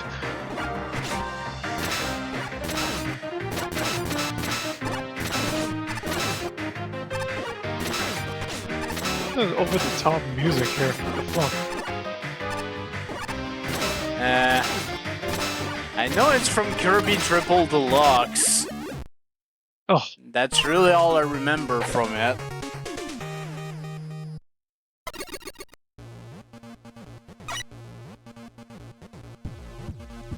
what the hell?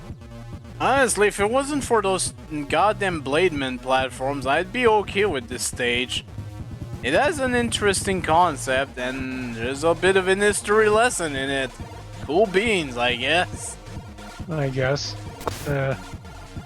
You want to put it that And way? yeah, I see that score from Shinryu being really low. What a But tough first we judge. got Mech.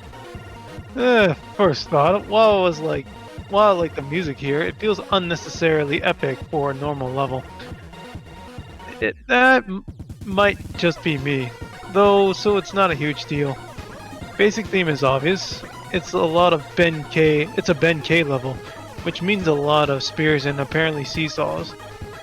An interesting enough concept, and the level plays well. Seesaws are a creative highlight, particularly when they are mixed with the spears. Even without that, the moments like the falling seesaws were highlights, challenges I don't normally see. The spears themselves tend to just guard ladders, with very little deviation. But at the same time, if the setup ain't broke, don't fix it. It might not tickle my fancy, but I appreciate the Practicality. regardless. Plus, the spear spike drop was kind of cute, so while I can't call the implementation creative, it's not like the spears are boring. Sadly, the enemy design is underwhelming at best. The core issue is that they're underutilized, which is a crying shame for the... What the hell is that? Shigerakis? Ugh. What a good name. And the custom samurai guys, even if the latter seems a little out of place graphically, Even when they do appear, how they are used rarely stands out, leaving me wanting more than I got. Benkei is much more utilized, but that comes at a cost of a rather awkward seesaw fight. The bosses aren't much better than the enemies. Gamarn and Gamadayu are shut down entirely by their own room design. A shame, as that would have been a neat challenge, and Kumuso's man's center timer takes so long to activate it. Might as well not work at all. But Big Benkei himself, much like his minions, he's much more fun than the others, especially with the functioning timer posing a real threat. That said, if he's supposed to be special, he should really look the part. Aesthetics in general seem to be a weak point here, and most of the creative implementation is limited to the seesaws. But all things considered, I think this is a solid start. Good work. As an aside, I appreciate the little tip about Benkei. I keep forgetting that's a thing about them here. By the way, it's implementation, but whatever. I can't read, man. I'm sorry. It's been that kind of night for me. It's fine. Okay, well, there's the lowest score. Shinryu. There are two major compliments I can give to this level. The first being the choice of music. Even though it's a bit loud, it did end up making the level a bit more memorable to me.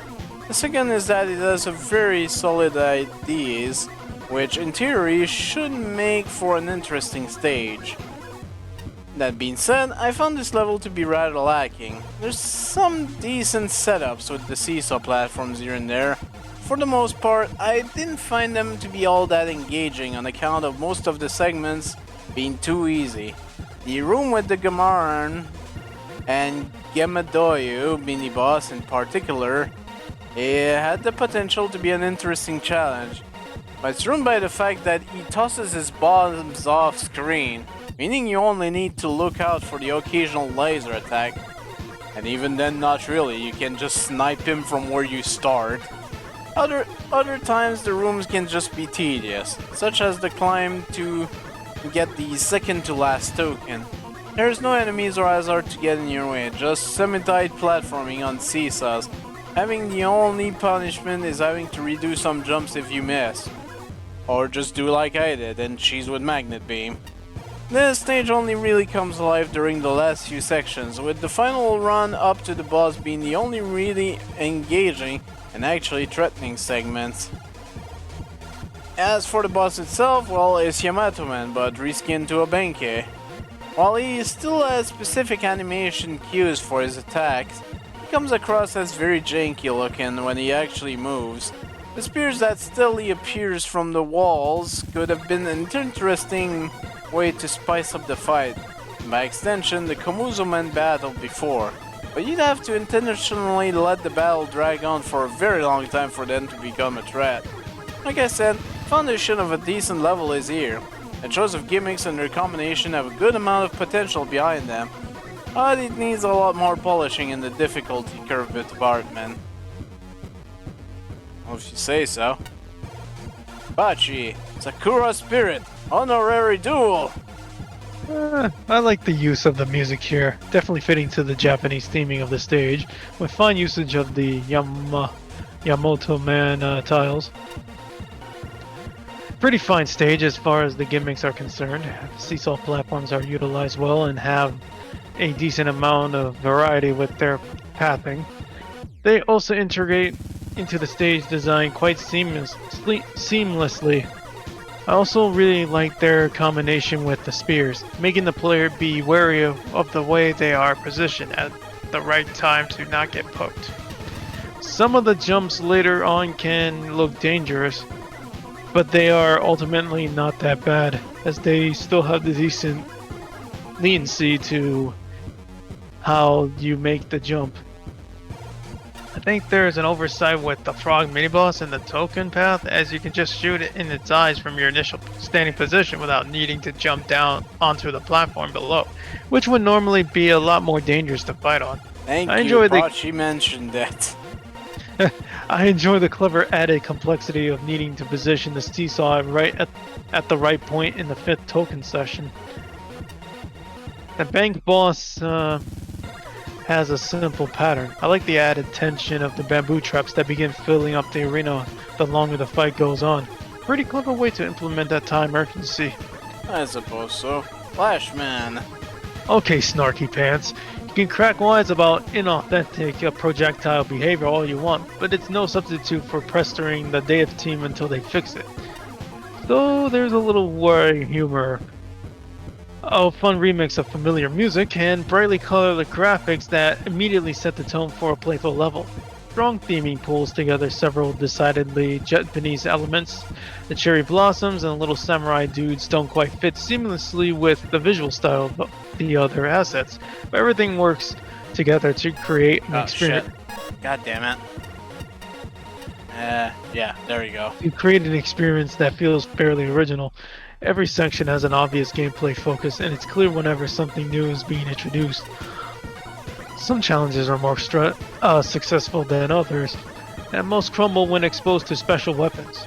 Token challenges are consistently easier than the rest of the level. Seesaw Shaft is more tedious than tricky, and the frog mini-boss can be dispatched safely from the ledge. The Komoso Man fight is over before the extra hazards become at all hazardous. However, both seesaw sections on the main path keep getting better as they go. And the Shinai shaft is a pleasant twist on the traditional spike drop. I have some nitpicks with the audio balance, small details in the tile work, rough stonework, missing drop shadows, seesaw arms blending in with the background, the ugliness of overlapping objects, and one potentially fatal screen transition among other things. The boss is a smart conclusion to this short level. I only wish he weren't so susceptible to break dash and had a more dynamic jumping animation. It's like he's stuck in face up attack position or something. Did I get the reference right? I'm hip with the kids these days. Destroying the room hazards when the boss dies and it is a professional touch. Some good ideas and design instincts on display here. And a spark. I actually did not know that about Ben K. No. Some stages have an uphill battle, since they just use inherently generic or just plain objectively poor IDs. And yet others have a subjective battle. I'm going to be upfront. The platforms from Blade Man stage are quite possibly one of my least favorite Megaman gimmicks in the mainline series, resulting in one of my least favorite stages. It also makes use of a rework of the spear gimmick from Burner Man, another one of my least favorite segments in Mega Man. So it's quite an accomplishment that this stage works for me. Not only does it sidestep the annoyance factor that Blade Man stage radiated, by gum, you make some good work with it. There's certain flow this level offers, nailing the timing results in clear progress, and the normally repetitive nature of the gimmick is severely lessened by using it more as a temporary platform rather than a travel method. Yeah, apparently. I'm also honestly surprised the bamboo cane gimmick works as well as it does. Despite no visual indications, its pattern is obvious enough that it never comes as a surprise when it pops out. The player gets to rely on gut instinct rather than memorizing the timing. The static nature of it suits the Blade Man platform better than the weird wavy enemies from the source stage. Good checkpoint placement and that most of the platform rooms are short alleviate the repetition further. I like the aesthetics of this stage. It's not particularly pretty, and the new sprites are honestly very amateurish and clashing, but it has a good personality and a fitting atmosphere, so it's forgivable. A great music track helps a ton. The end boss is a simple edit of Yamato Man, but like some of the other simple edits, it still means the stage ends on a mechanically original fight. Even small bits of effort here can go a long way and are appreciated. Not sure the bamboo spears were needed in either boss though. All in all, I think this did a good job. It won't set the world on fire, but sometimes it's nice to play a simple stage.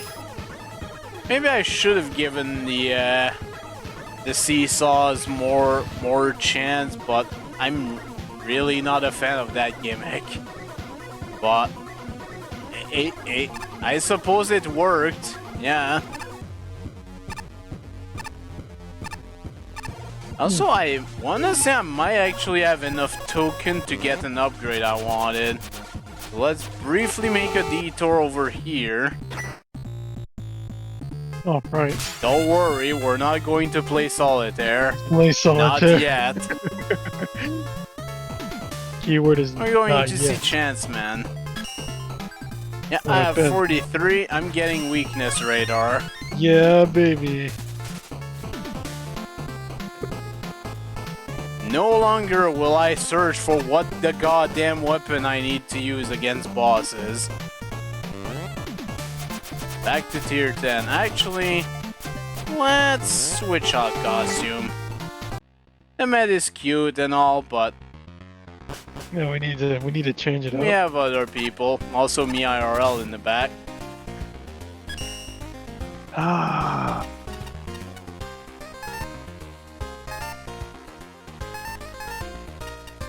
You know what? We haven't had Dr. Light for a while. Oh.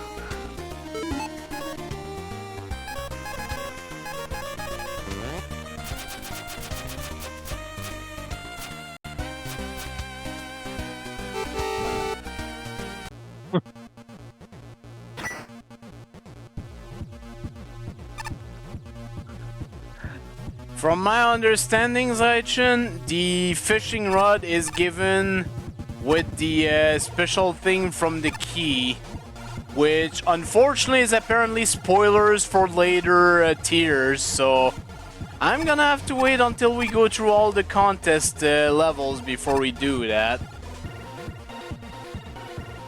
Which thankfully at that point will mean we'll be done with judge commentary, man, so there's that. Also, who is this? Oh, it's Element Man. Oh, it's Wingdings. I also saw Galaxy Man. Yeah, Whee! He's enjoying himself.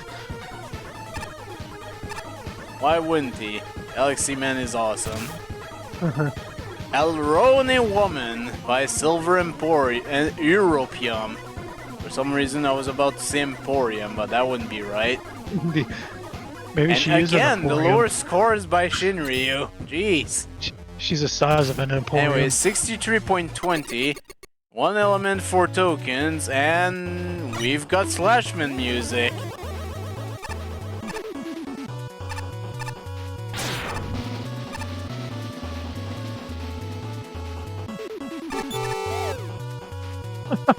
Aha!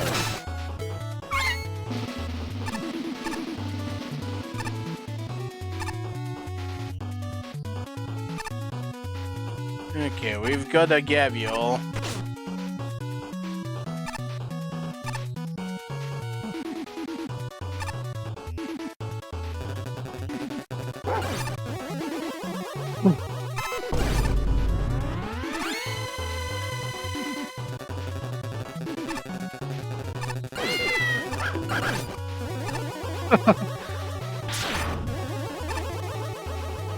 And that meow synced up nicely with the music.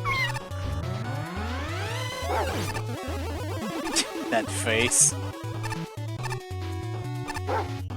You get no head. Sorry, Dr. Light gets no head. Oh. Oh, I see. Yep, build a bridge to slide.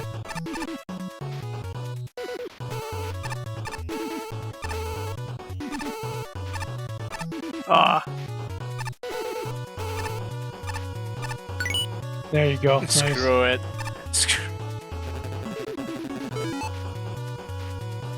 Okay, well, let's see.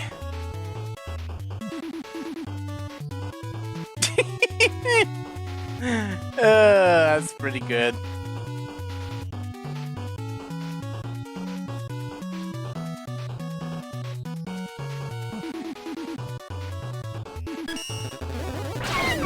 Ah! You shouldn't have this range. That's cheating.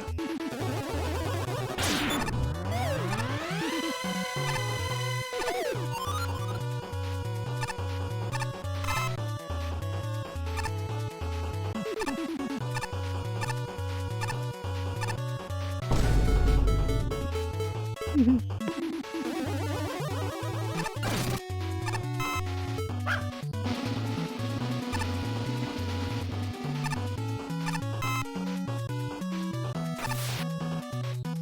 was a bit of a risky maneuver there.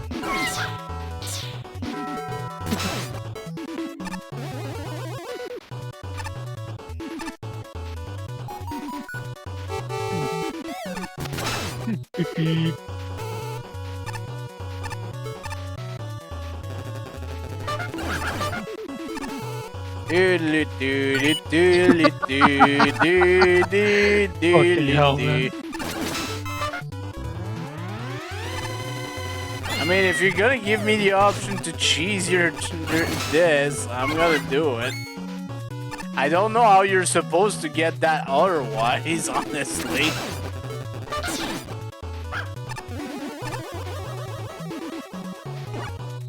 Oh.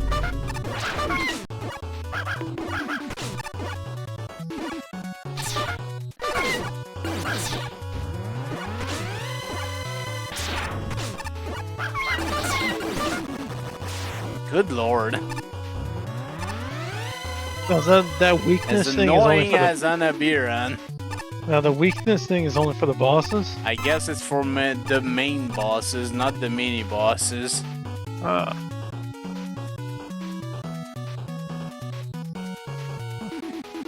This is kind of uncomfortable. Come on, you played Mario 2 before, you should be... Yeah, the thing is in Mario 2, it's not goddamn instant death if I lose. Unless you're at 1 HP.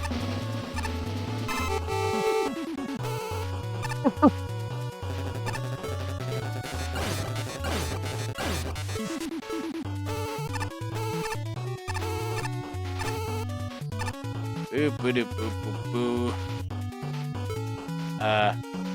Oh, you gotta build a bridge. Be quick on it. There you go. This is fine.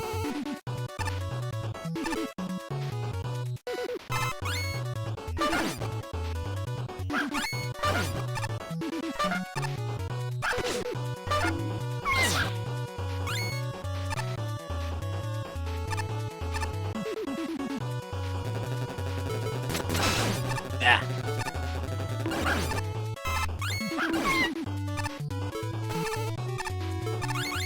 Give me the shinies.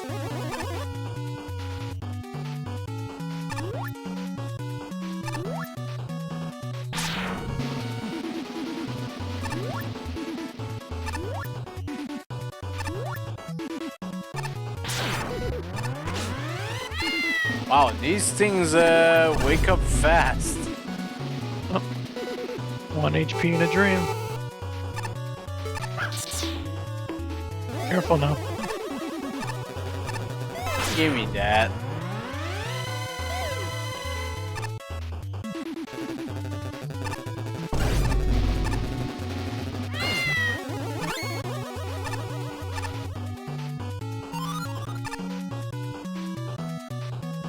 Aha. Aha. Uh-huh. Oh, that's one way to refill your health. Uh-huh. Mm. Oh.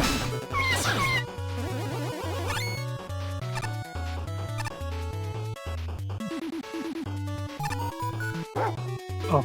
Ugh, not a fan of that.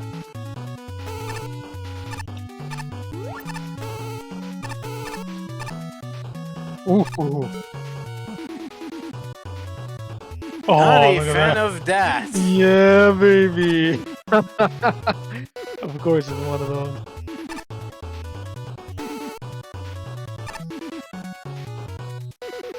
Oh my god. Okay, Oh. we're not dealing with this. Ooh. I don't care. Nah, I don't care. that is such shit.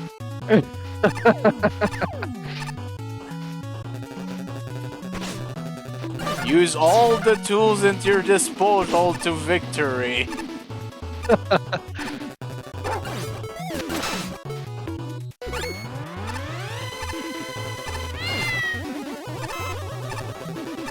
Okay, these things are consistently coming from the left.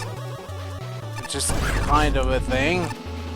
Also, I feel like those Gabiol just wake up way too fast. Why? Thankfully, it's not a token, but why? Oh! Hello, me old chum! My god. Woo! God damn it. Woo! Oh, that was a fake one-up. God damn it.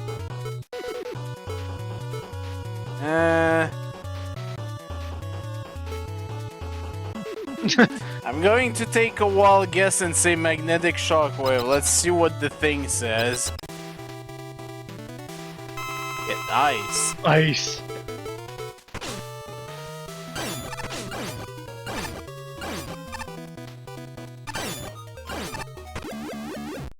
Nice.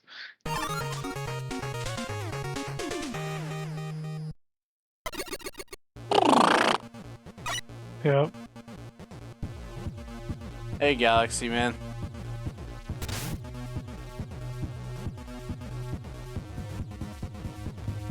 To be fair, one thing I did notice is that some of our patterns were actually from the some of the Castlevania games, which in a way makes sense.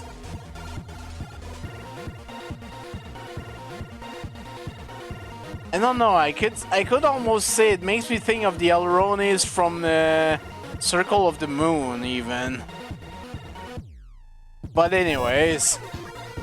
You gotta have to give me a second, I'm just trying to get something here. Oh! Damn it.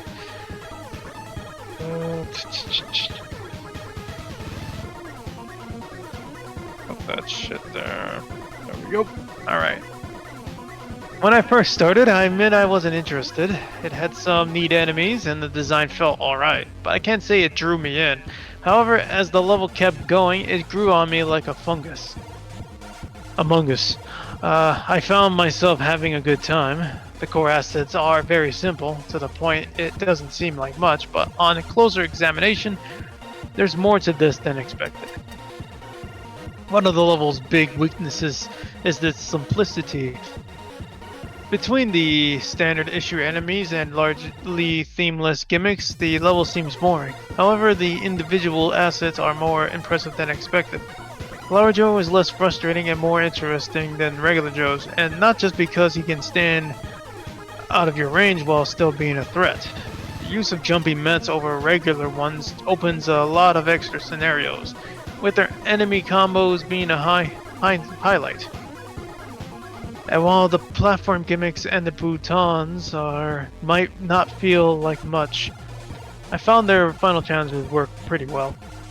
The likely reason for the initial boredom factor is that the level's a slow burn. The Mets and Flower Joes do well in mixing things up early, but the rest of the assets start off very basic. Not poorly designed, but they don't provide an interesting hook knot until the level gets spiky. Normally, this wouldn't work to a level's advantage, but the platforming is just easy enough to make the punishment fair, especially with checkpoints. I also found I really like the spike drop token. Seeing it in advance was a neat twist. As a particularly good point, Jet Bouton's final appearance had the perfect twist to make the endgame uniquely challenging without diving headfirst into gimmicks we've never seen before. I'm almost disappointed that was the only one room, since it made everything so much more fun for me. At the same time, I'm glad it didn't overstay its welcome. Constant bug attacks would easily annoy someone less patient. Finally, we have some bosses.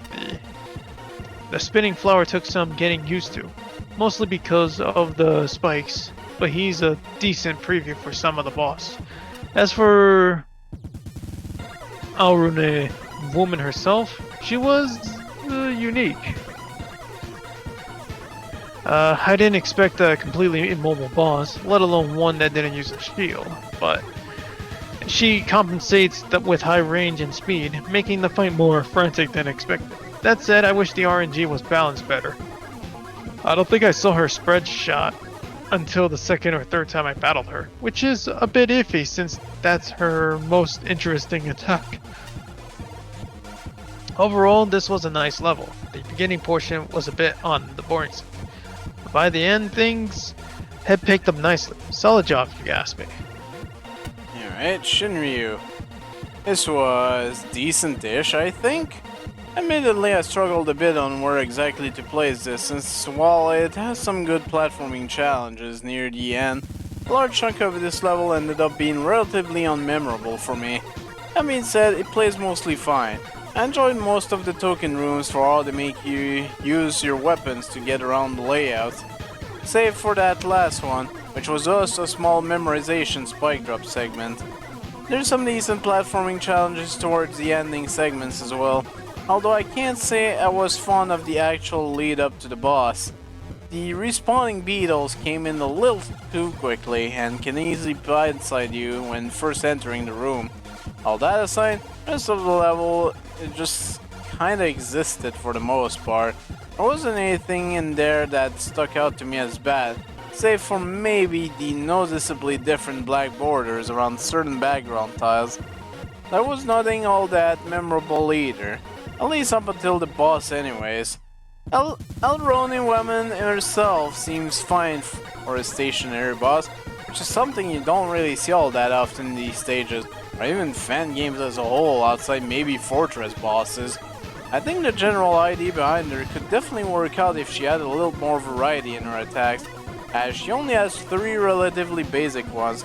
I'd certainly be interested to see a more involved version of this fight though, that's for sure. Overall, there's some decent ideas in there, but the stage itself ended up feeling a bit too generic in my eyes.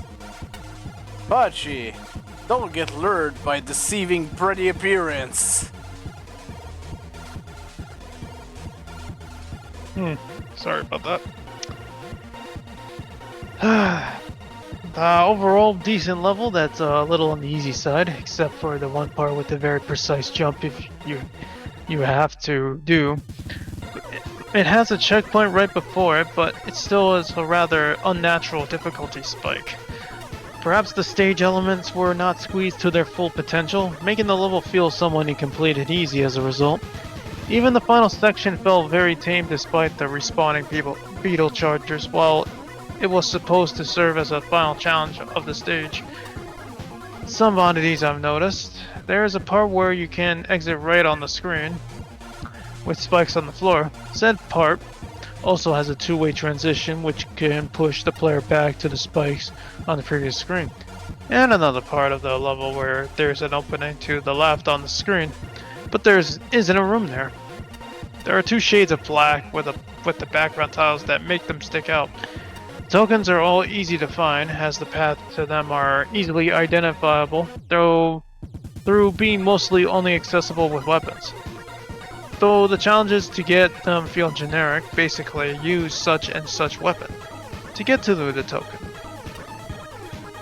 Our woman is a pretty decent boss, though kinda non-threatening. Her attacks do too little damage. I finished her off quite easily at the first time, coming in with only partial full HP. I do like the detail of the aerial pedal projectiles having different sprites to determine their spread pattern, but it's hard to distinguish with how small the sprites are and the flashing they do. Vines spurting from the ground are a little thin to make them stand out enough from the closely colored grassy background. Flashman. This is exactly the kind of level I expect from this contest. One that's willing to try out new things, yet rooted in the classic Megaman formula. One with forgivable flaws that are straightforward enough to correct. One with enough good points to be worth a recommendation. The challenges have a sense of structure, with the new elements introduced and then combined at a steady pace. and with distinct challenge arcs roughly coinciding with transitions between indoors and outdoors. Checkpoints and power-ups don't always align optimally with these arcs, but they're sufficiently frequent. Challenge introductions are either perfectly fair, ergo flip platforms, or more often likely to blindside the player, ergo the Matal at the boss game. I have some reservations about the aesthetics. As someone who's colorblind, the color and texture choices make it hard for me to readily distinguish foreground from background in some places, such as the ice wall tokens. Also, it feels like there are two different graphical styles competing for primacy. One more traditionally Megaman and one more freehand drawing. I do like the attention to detail, though ergo the vines and flowers. The music fits, but it's not my favorite rendition of Flashman. The boopity doops overassert themselves. The token challenges are easily the best parts of the level. I appreciate the thoughtful application of special weapons as well as being able to see the spike drop in advance. Other challenges range from exciting, avoiding the respawning jet button, to messy, great mini-boss, but too aggressive too quickly, to overwhelming, the screen that's randomly just ladders. Technically, the level is mostly solid. There's soft lock potential at the flip platform checkpoint, spikes you can backtrack into, and a glaring exploit in the fight with Alrune Woman. Try standing behind her. Wait, what? Overall, a She good doesn't effort. turn around? Oh. One Oh of those, god. Oh. That Whoops. is an exploit. Yeah. I wonder if flaw. she'll show up in the arena later on. If so, that's gonna be something to try. Yeah. Alright, Day Spark. Simple, fun, straightforward level. Occasionally it's nice to just go through a basic Mega Man romp. That is what the vast majority of stage consists in the official games after all. What few mechanics there are, they're felt explored well enough. Combination of the flip platform from Mega Man 6 and Concrete Man's Arrow platform suit each other? As always, I'm a fan of tokens that primarily rely on just paying attention and are suitable rewards for exploring suspicious passageways. The first two challenges are easily bypassed with Magnet Beam, but after literally hundreds of stages with some overly complex tokens within them, I'm frankly glad to find some levels that allow multiple solutions. So yeah, looks like a lot of tokens and multiple ways to get them. Which, I keep forgetting my freaking ice wall, but you know. The new Joe variant is frankly one of the better ones in the contest, often acting as a legitimate obstacle rather than the usual time sink. An arcing shot is more interesting to dodge, and the time that Joe is vulnerable for it is way more lenient than it looks. It's rare that Joe use doesn't make me want to bust out the laser trident. But I still did, but whatever. Final Room has the potential to be fun, but I think you really needed to add some sound cues to the Mega Man 6 Beetle. As it stands, they have a tendency to nail the player out of nowhere. I'll give you props for the attempt at Elrone Woman. Well, she's pretty easy. I'm amazed that you managed to make a stationary robot master not completely uninteresting. And she's a suitable cap to the level. The level is styled well, but also looks rather unpolished at the same time. This is the first time in the contest that a tile set using off blocks is so noticeable to be distracting. Unfortunately, there's a few issues holding it back. Some of the vertical rooms practically beg for utility use, as they are rather tedious to cross without them. In contrast to the Joes, meds feel like an afterthought a lot of the time, with several despawning themselves as they jump off screen. The mini-boss feels rather half-baked. Not bad, but just missing something. All said and done, the level overall feels like one of the middling Capcom stages, but still puts it ahead of many levels in the contest. Not a bad time. If it was more polished and the experienced Titan, it could have elevated the stage further. This was honestly a pretty nice stage. I agree with a lot of what was mentioned, that this wouldn't necessarily feel out of place in a official game, but obviously minus the tokens, probably they'd be replaced by like E-tanks or whatever. But yeah, no, this was pretty alright. We're actually down to the last 60s now, unless there's a few more that were DQ'd. Which I guess we'll find out once we get to the later tiers. But before we do that, I'm out of water, so I'm gonna go grab some water and I will be right back, cause I freaking need it. Uh-huh.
Okay. I do believe we're up to the tier 10 boss, so let's go ahead and do that, shall we? Oh, right, there's Astroman up here. What do you have to say over yourself? When I suggested we needed more disco, this wasn't what I had in mind. Oh well. Tier 10 boss by Ganyo. So, who's here? Sound man. I guess exactly what I need. You there, darling. Are you in this thing in something groovy? I don't really consider fighting to be groovy. No, with that attitude. Both fighting and dancing are all about choreography and rhythmic movements. Memorizing patterns to move with them in time. Fighting or dancing, same difference. For instance, I don't fight for pleasure. Come on, man, don't bring the beat down. You got better moves than the other tournament competitors. Thunderman and Freezeman just figure skate everywhere. Topman only spins non-stop.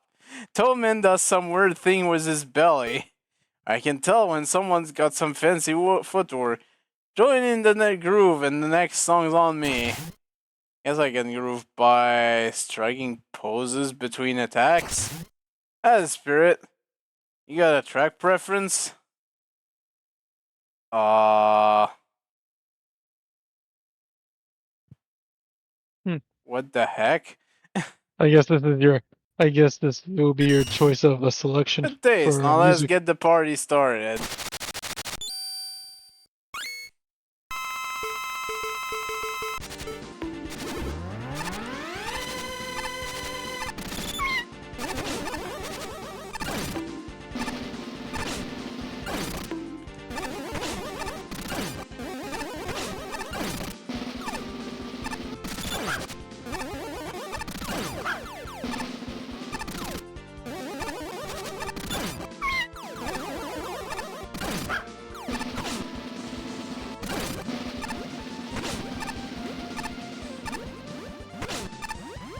Jump through those.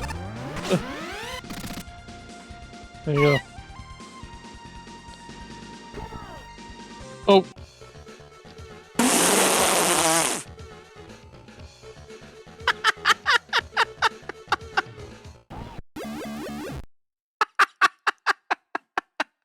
That's awesome. A goddamn Michael Jackson moonwalker reference. That's awesome. Perfect sync. Okay. Oh, that was good. Well, I think the party's over now. Wasn't Oh, that the wait. weapon get music from Megaman and Bass, by the way? I think it was, but Just, I think just I just Michael found the Jackson secret. moonwalker. Oh, hey. Oh shit. What? Is what true? It is nothing. No. It's not true. It's impossible. Took the kid. A cruise liner without me? He's upset. Was not expecting that. Oh, hey, Proto Man.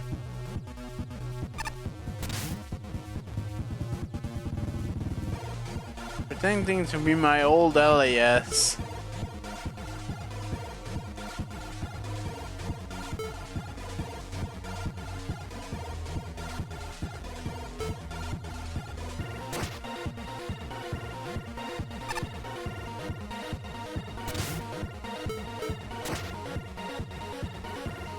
Apparently someone's going around as Brakeman. Is that what I'm understanding? I see what looks like Gutsman up there.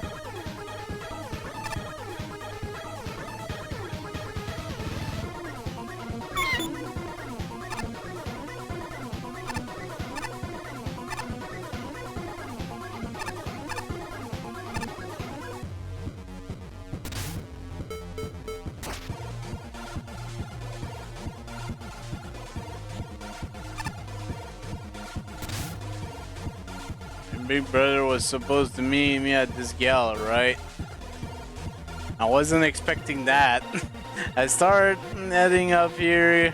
I got a call from him bawling his eyes out, saying he had to cancel. Turns out he got word my sister-in-law took his kid on a cruise without telling him. Sad thing is, I know why she didn't. His way is beyond the boarding limits for most forms of transport. Oh, so I didn't have the heart to tell him then. Oh, that made him feel. Anyways, I explained it over the phone. He feels better. He also wants to make it up to him. Take him to some dinosaur theme park. Really caring guy, my brother is.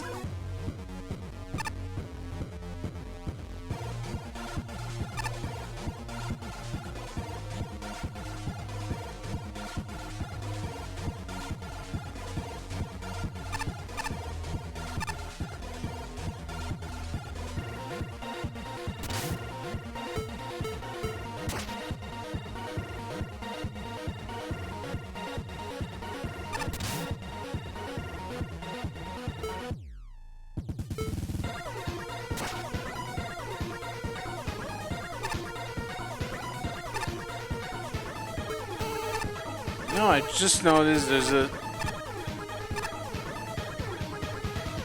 Interesting. I just noticed there's a small part that has no colors here.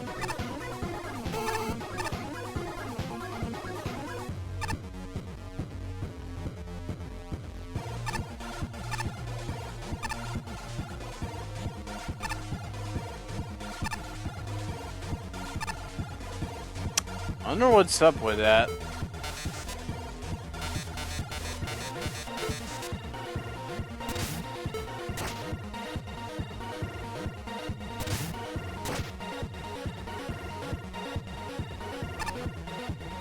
Where would Brakeman be?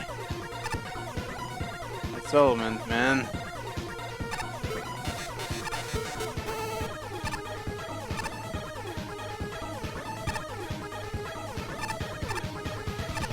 And there's someone here. Soundman Sunrise. I was hired to be the host of this concert, but apparently some rising star with the same name got here first. Normally I'd be upset for getting shafted, but my contract space, I get paid as long as there's not a substantial refund demand. I'm getting paid to just stand here now.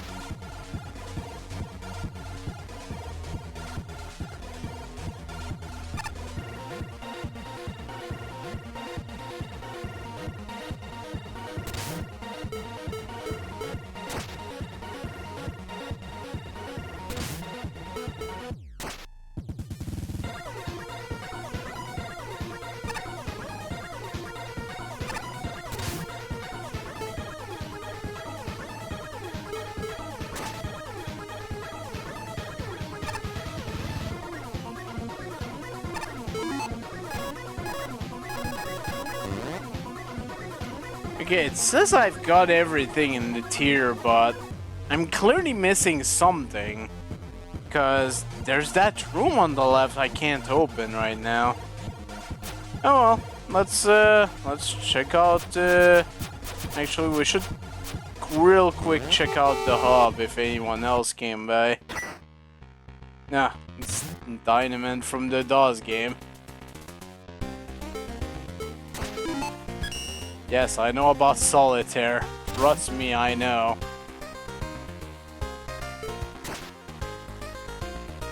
Dynamon.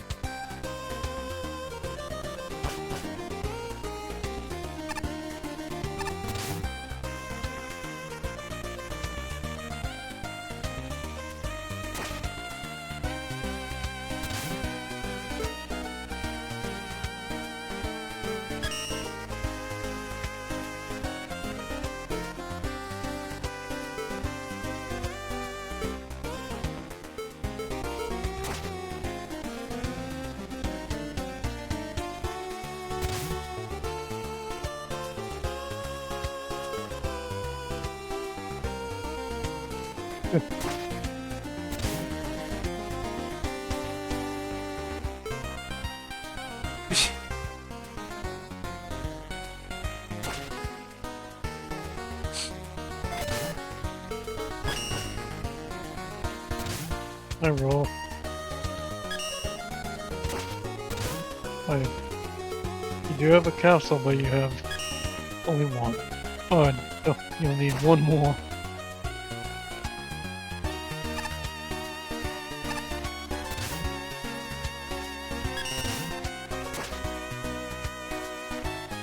Kirby, but with a knife.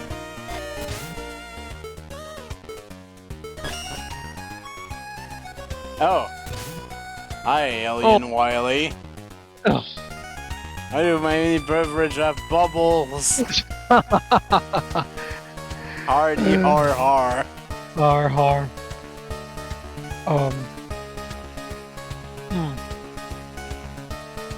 Let's go with Graham Cracker.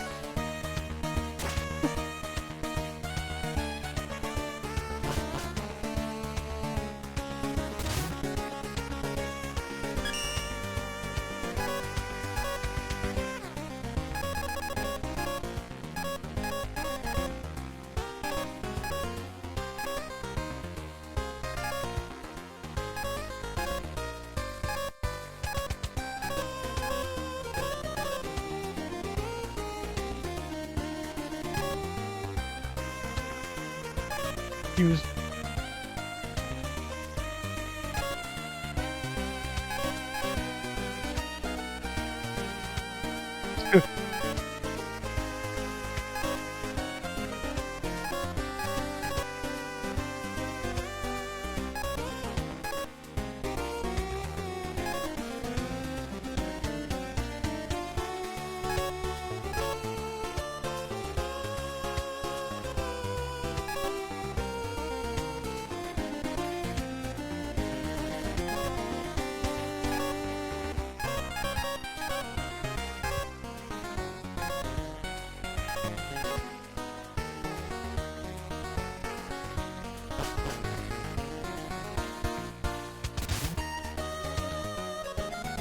Oh, jeez. Oh.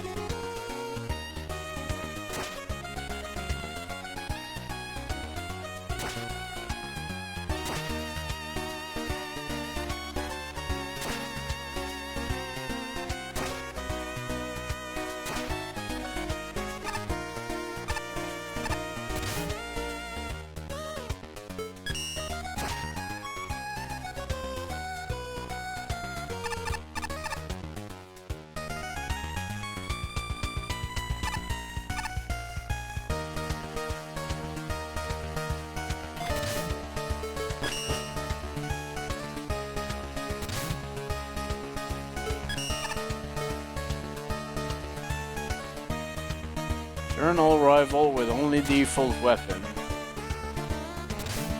Shockman.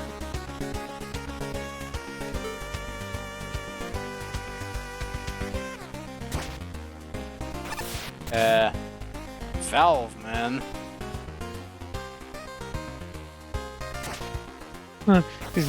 He got infected by the Game Boy Color screen.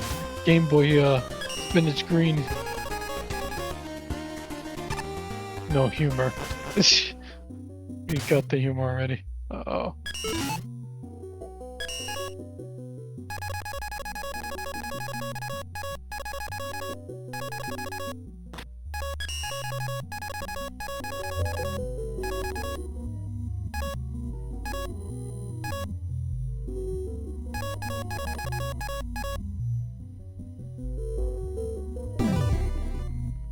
What the hell? Apparently you got a costume for that.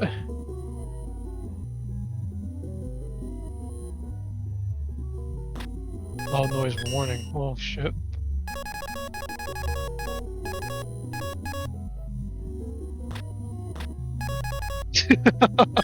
Oh no. Chaos switching. Instead of switching between your weapons, a weapon will be randomly chosen for you every You 6 every seconds. second. Oh no. That's awful.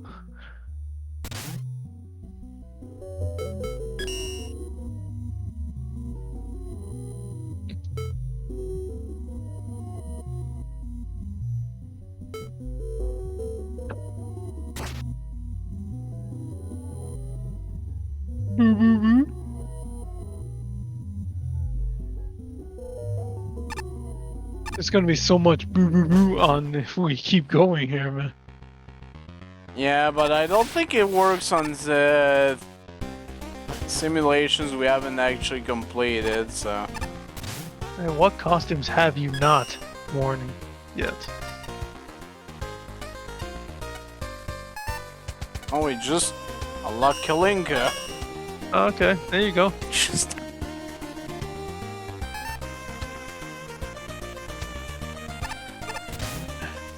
Intercode check, bazooka check. Can't believe hotel security let me through. Oh, he's got the bazooka. Bringing out the big guns. Oh, it's essentially a miniature Cossack capsule. Oh, that's awesome. Drill man! Yo, man. Hey, And Toad man. That's awesome. Look at her.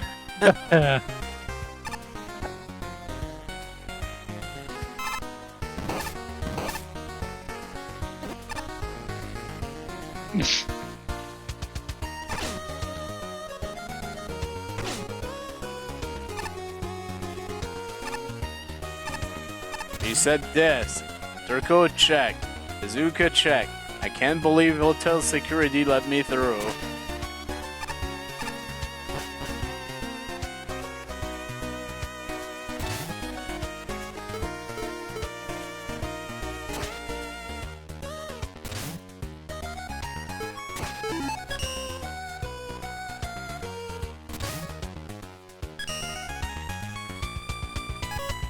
Now, let's see, of all these guys, we've seen Judgment Man, so sure.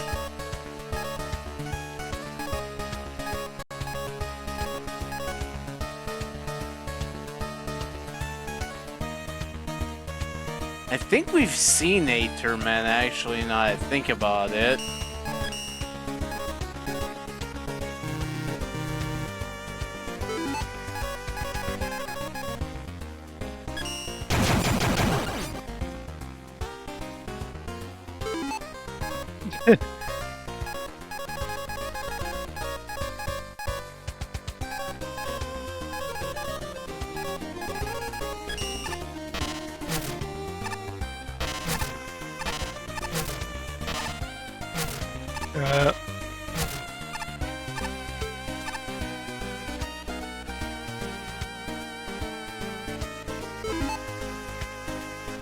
Yeah, Aetherman we've definitely seen then. So sure, we'll keep that on. Now I'm seeing that though, this will probably have more pages. Because there's definitely more than these three. There's a couple items you haven't got from the casino yet. Yeah, also that. Let's check out let's start checking out tier 11 now. Oh. Sign up for paintball in the basement. Bring your own power weapons. Friend library, one of the tournament's mini gauntlets. Normally I would tell you to be quiet in here since, you know, it's a library. Ever since the killer tournament started and brought so many tourists, I've given up on that. Oh well. And yes, I am the head librarian here.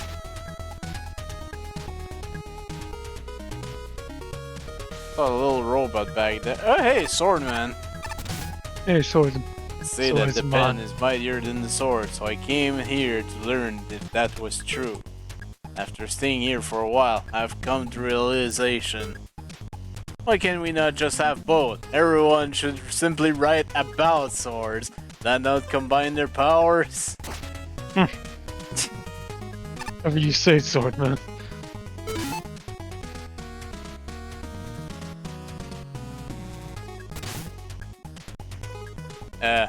Oh boy. Fight Kiko Man for Everlasting Sauce by Lobster King. A score of 63.40.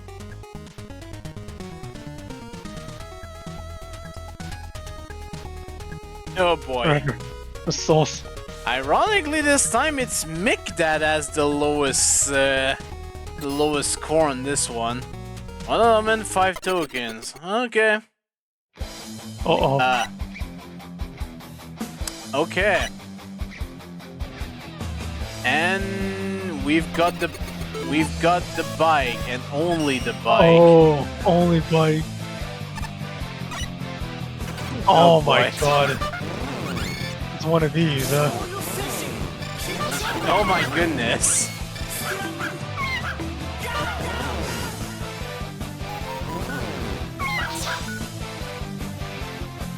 I had an accident. Please do not take my car parts. Oh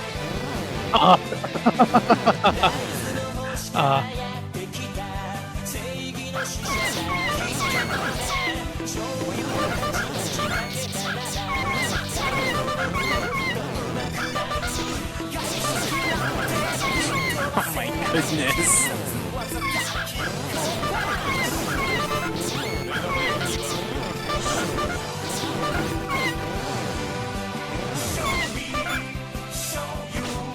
Uh-oh. And Oh, you screwed up. I just Yeah, saw you did. that.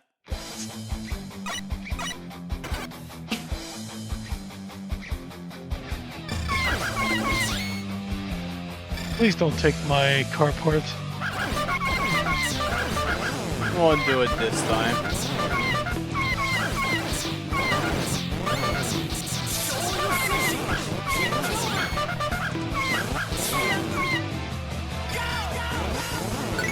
Okay. There you go.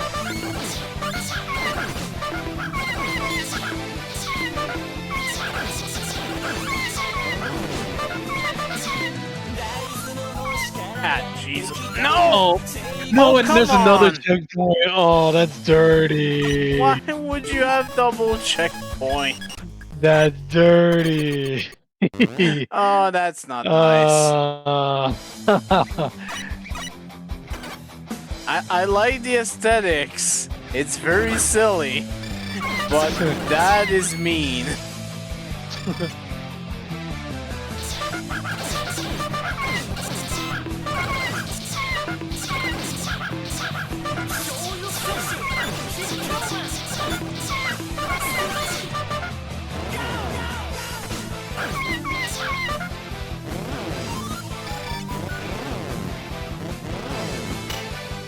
Oh no. Ugh. Oh. Did we screw it up already? Oh, you're just kidding me. Okay, it is a checkpoint. Well, That is just mean. dirty. Damn That Japanese. is just mean.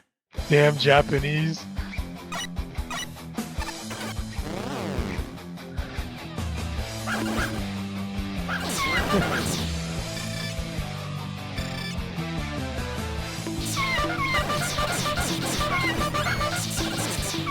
Like, again, I like the aesthetics, but those token challenges are unpredictable.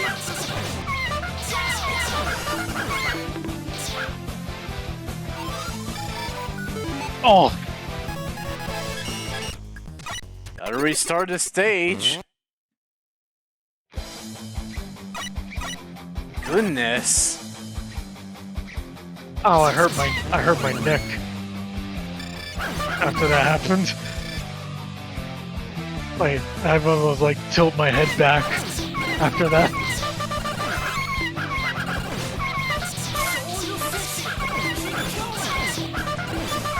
Not even playing, I'm hurting myself.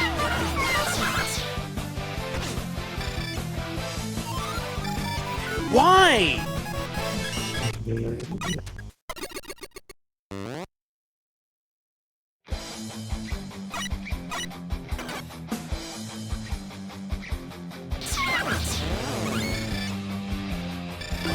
Goodness gracious.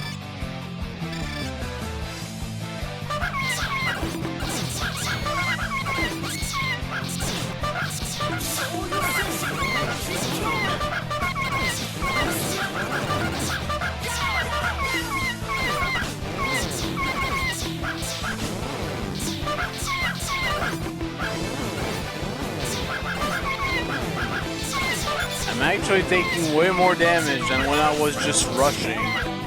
Right. What even is this? I might not even make it there. Yeah. What Wow. even?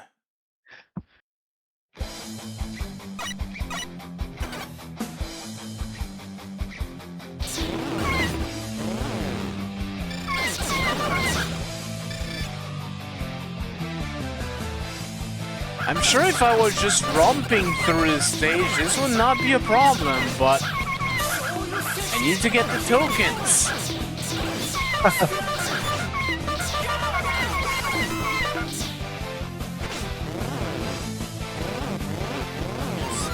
Move in slightly.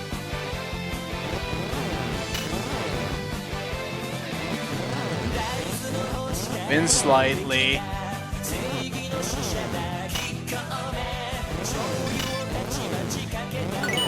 Okay. And suddenly we have all our equipment. Alright, that's our next one. Okay.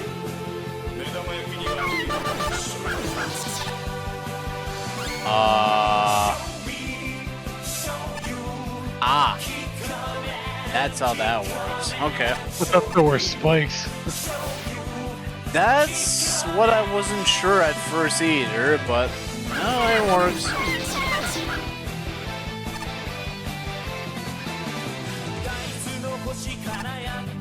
Now that that part is past, I have a chance to enjoy more of this design here.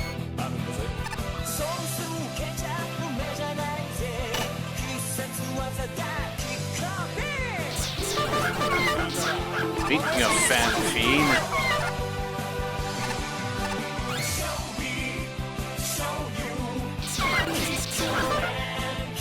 God, I hope this is not copyrighted. There you go, that's the first thing that came to mind when this song was playing.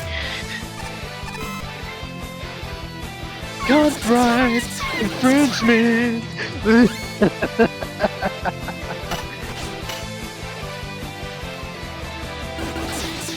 Please, YouTube, don't take my video down.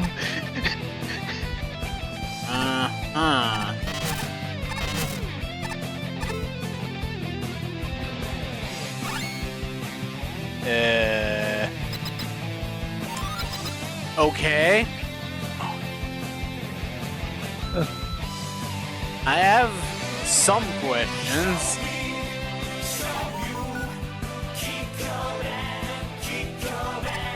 Okay, I think I know what to do here. Yeah, probably something like that.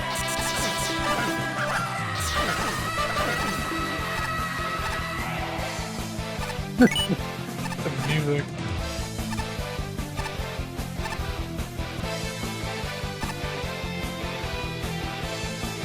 I think you just Looks screwed up. like it actually can go down according to the map. So let's see. Oh, Hello, fish.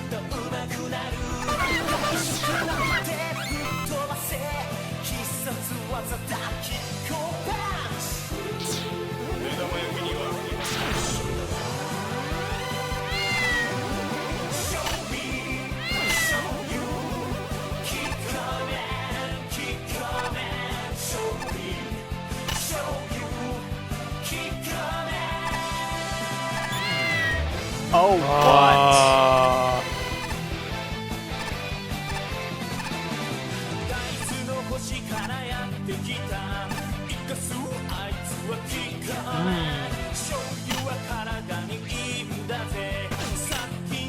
Oh, you gotta be kidding me, yo. I got it. You have to, yeah. Gotta build a bridge, dude. Should be good enough. Yep.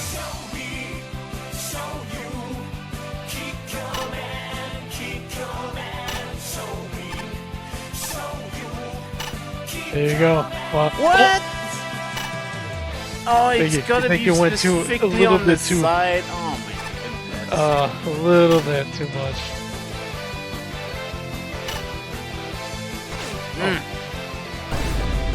Get rid of that. Oh.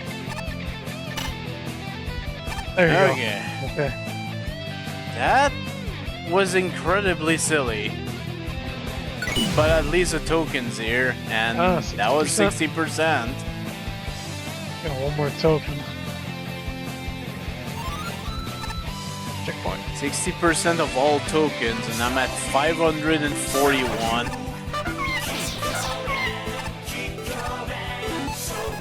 $340.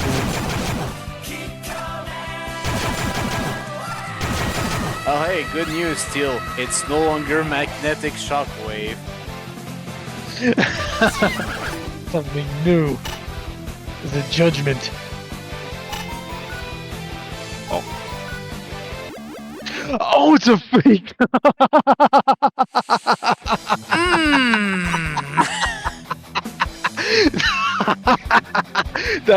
I love that. That's so dickish, but it's so good. but in a kind of funny way. Oh, We're using this. Hello there, face. Why is this area so long?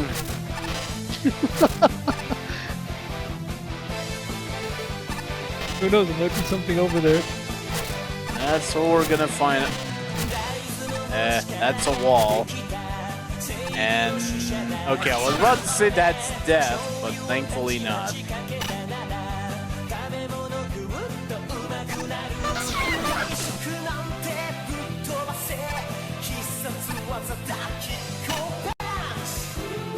Oh boy. Apparently my computer is not liking this, and I don't know why. It's too awesome.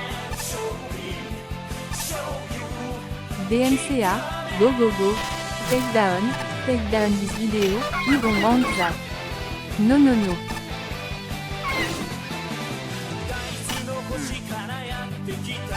That's a little too much. Oh shit.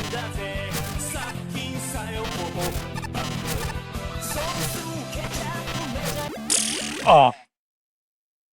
You're in a tight corridor anyways, man. Ugh, that's too many fan fiends. Just shoot in the breeze. Shoot in the breeze.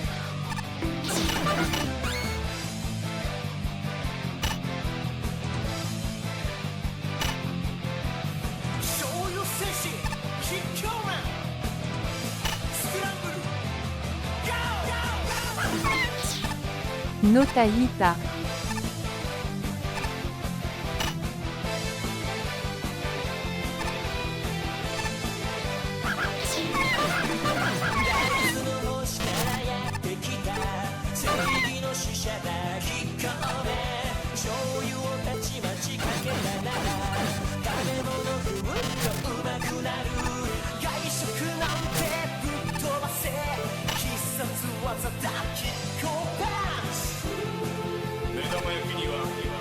Can you fight fire with fire and just blow them away?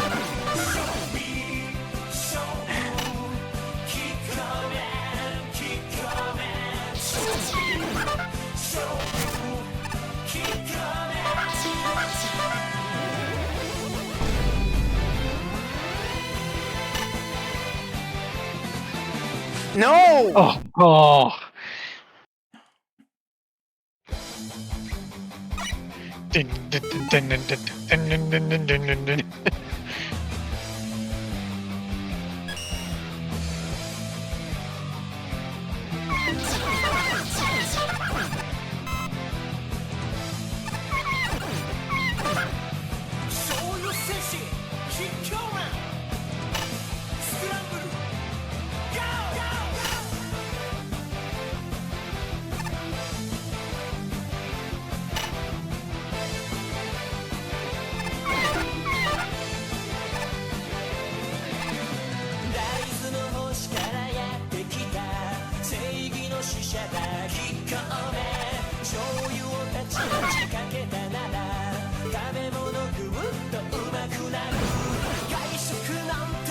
There you go.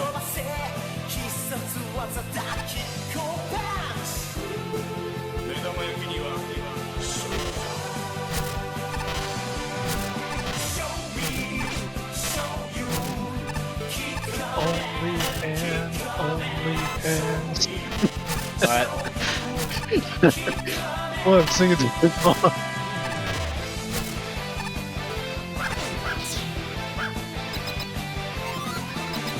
Hey, man.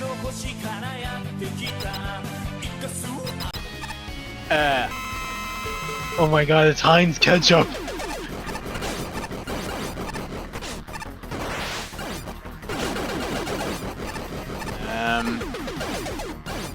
Said its weakness was water, but I mean, it's doing damage is just...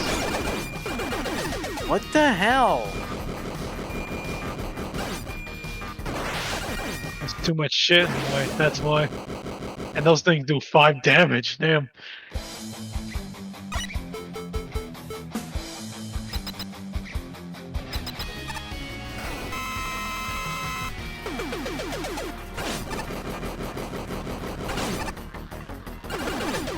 What is up with the bullshit that comes out of it when I hit it?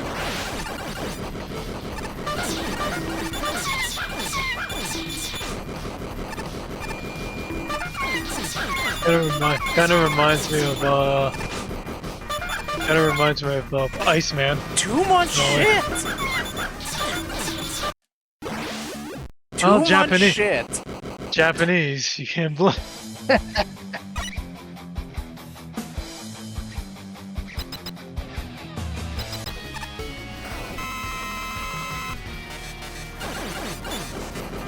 I think you're better off just using that. There you go. There you go.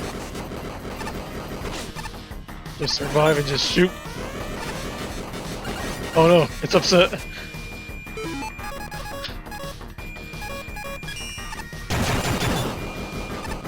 Nope, doesn't work.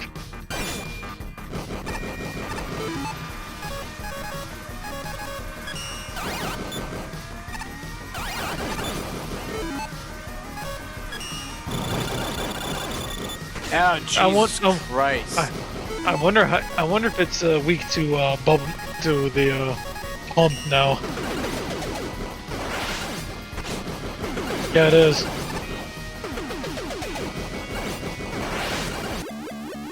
There we go. It almost looks like it's only specifically weak to when you throw it. Overall, very strange, and I don't know what to think. Apparently Pineapple Head didn't like the level, so yeah.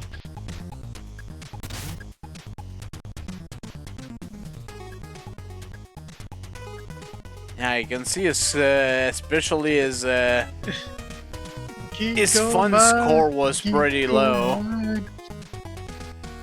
Yep, he's very confused. What? Okay, seriously, what?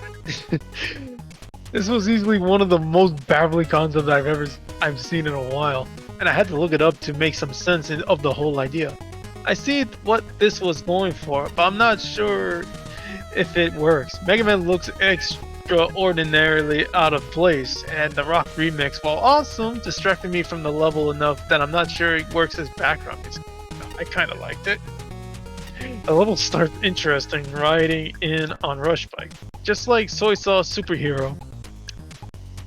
But it can take some getting used to, but it's an excellent start to the level. Or at least it would be if this was a Rush Bike level. Unfortunately, the bike is abandoned after the intro, which is a crying shame, as they were definitely opportunities for more speed platforming with the Doggo Cycle, or Capsule Cycle. To make matters worse, the ASCII layer is a lot less fun than what's before it. Granted, the final room with everything over a pool of water is a fun time, and the 3 block puzzles are entertaining, particularly with wind. However, while the cat tops get entertaining setups, namely the 4th token dealing with them and pendulums at the same time can be a bit frustrating. Thankfully, that's really only one instance, so the level by itself really isn't bad, just less fun than it could have been. But then there's the boss. Oh good land. The boss. I'm not much of a Heinz guy to begin with. I prefer French's myself. But ye goodness, that was a mess. High pressure, continuous bullet spam that can kill you in 6 hits. Barriers every time you shoot it, which creates a lot of waiting. Can't clear the ridiculous spray of minions with Tornado Blow because that causes a near undodgeable barrier to form. I found that out the hard way. The inconsistent guarding behavior that makes it really unclear if any weapons are effective, and the boss takes barely any damage, especially considering its vulnerability time. Approximately half of my personal recording is spent on this travesty, and I pretty much just brute force the thing. If there's the trick to this, I'd love to know. Otherwise, the Heinz bottle is such a terrible boss that I genuinely would have preferred an energy element anticlimax. It's a shame that this started out kind of fun, but once we dropped the Rush Bike, it turned into a completely different level. And the boss just... It was such a catastrophe of a fight that I genuinely dread playing this level again. So according to someone in chat, I was supposed to hit the bottle cap, but honestly, not knowing anything about this series? Question mark? I don't know how I was supposed to figure that one out. I'm pretty sure there's an underlying joke here that I'm just not getting. Either way, this was uniquely odd. I don't mean this in a bad way, mind you. This is actually a fairly interesting stage with a lot going for it. The most standout thing here is easily the aesthetics. It's actually pretty charming, what with everything being made out of ASCII characters. The rendition of classic Megaman enemies in this style is also pretty amusing, even if some of them felt a bit underutilized. The Mono Rotor in particular don't seem to show as much here. For as fun as the ASCII art is to look at though, it doesn't forgive how lacking most of the background is.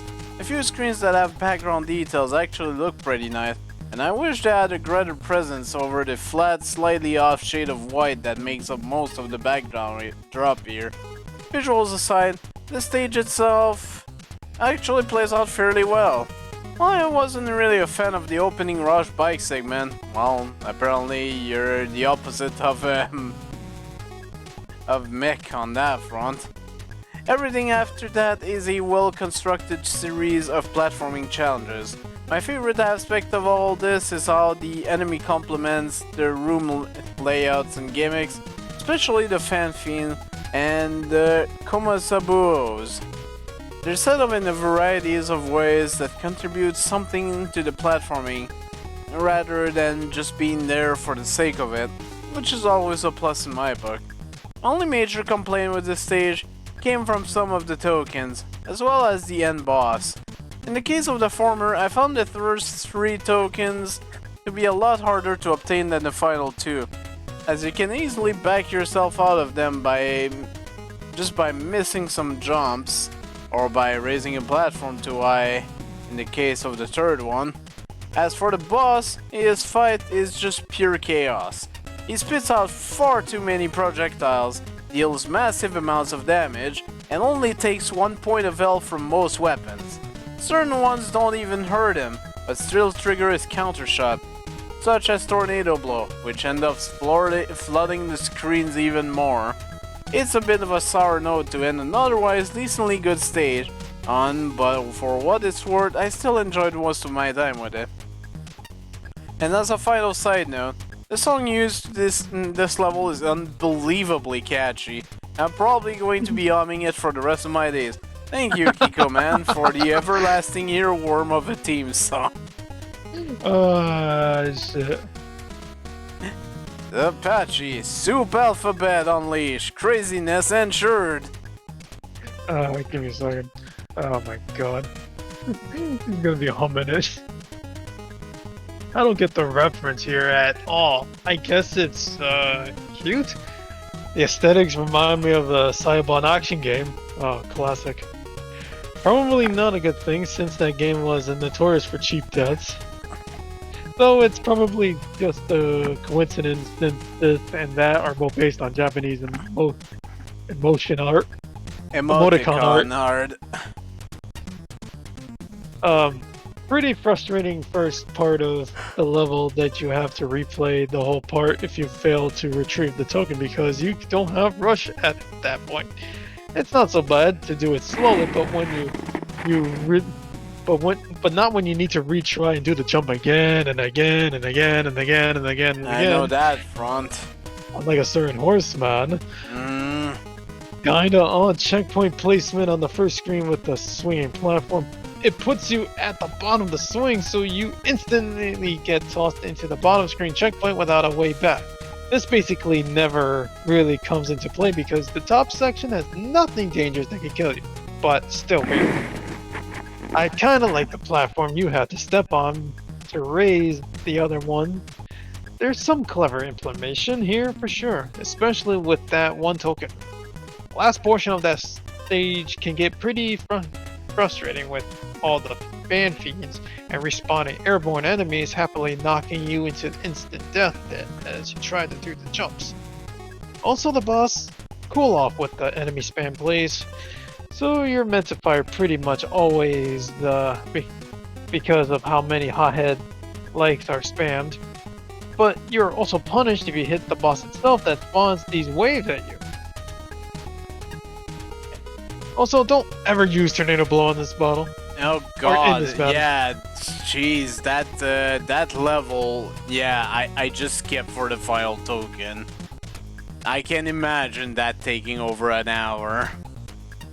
Anyways. It also seems like my shots don't do damage sometimes, but they still spawn the invulnerable waves the same. It's almost like the wave deflects the shot before it can register the boss, taking damage.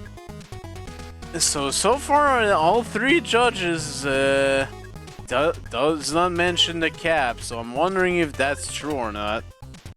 Flashman. I love the irrepressible charm is backed up by good game design.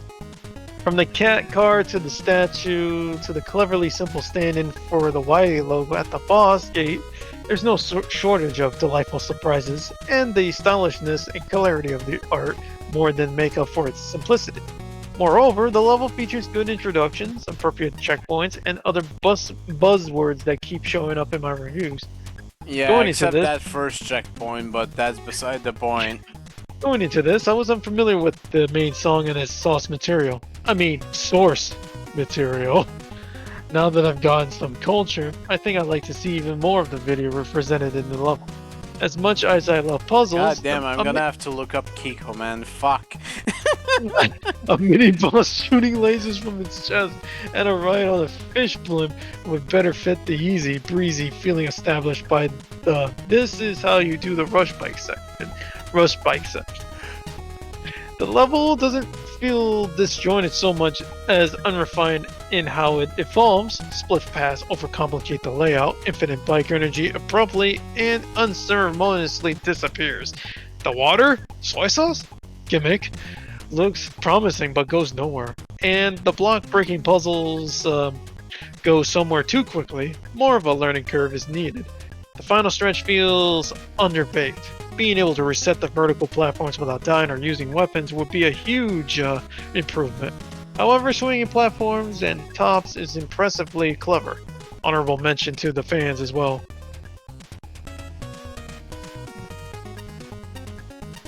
My most serious gripes are with the overly long and hectic boss fight. High-pitched whistles ruin the music, the health bar is illegible, brighter colors please, indirect reflected hits unfairly trigger a counterattack to its credit.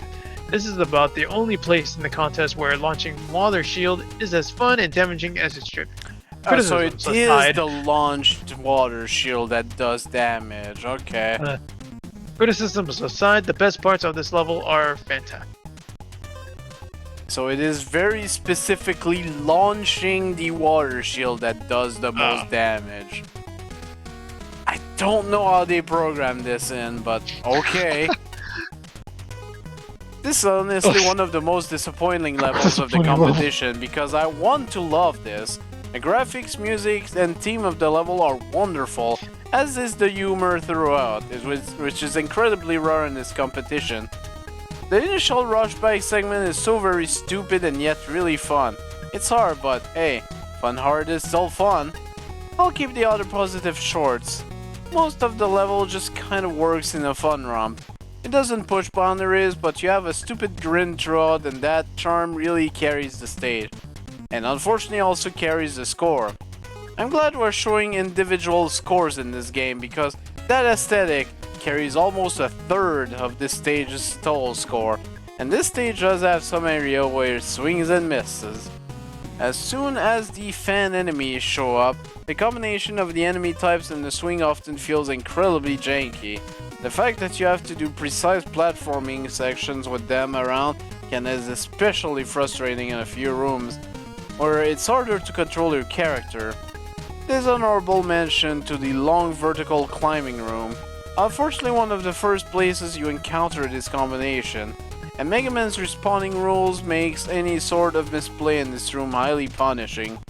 Most of the time it's not too bad, but here, ugh. The diamond token puzzle was a really cool idea, but in practice, I'm not sure how to get it to work properly. I nailed it quickly on the first attempt, but further runs was not so lucky. The player seems to have very little control over the situation, from the top's direction to the imprecise nature of the swings. The top's responding and getting the top off the final swing correctly. This room would have worked much better without the swings. The biggest problem with this stage though, the ending. That boss was awful. When the player's reaction is, "Oh, screw you," after the 10th death. Well, screw you in my case was after the second death, but that's because I have patience problem. Something has gone wrong somewhere, or in this case, a lot of things. The boss does an absurd amount of damage. The main attack is completely random and spawns an overwhelming number of minions. It has it has really high defenses. Charge shots and weapons do bugger all damage. The fact that this boss counterattacks on hits means certain weapons will flood the screen with indestructible projectiles. Use Tornado Blow at your peril. Megaman's limited movement and vertically challenged shooting abilities makes this boss incredibly unpleasant to fight. Paradoxically, it gets easier in the second phase due to the increased speed of the projectile minions actually opening safe gaps on the screen. There is a sweet spot to projectile speed, which the first phase falls far below. You want to know just how much this boss affected our perception?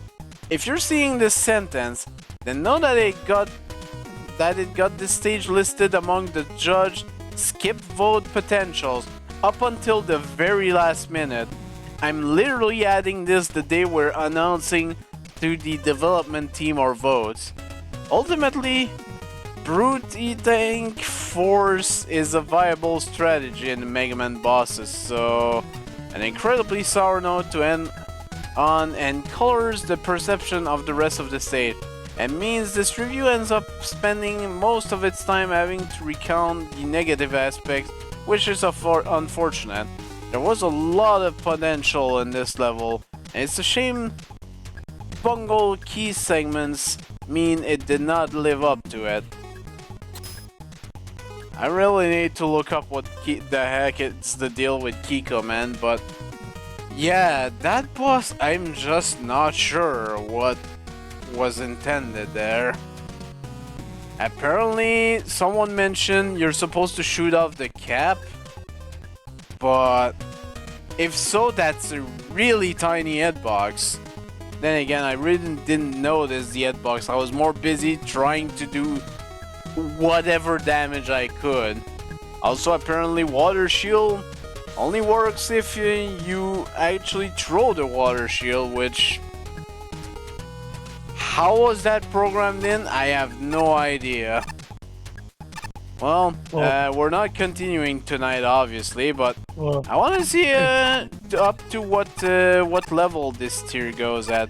So we got 55 here. Okay. An argument. Oh, someone with an exclamation mark there.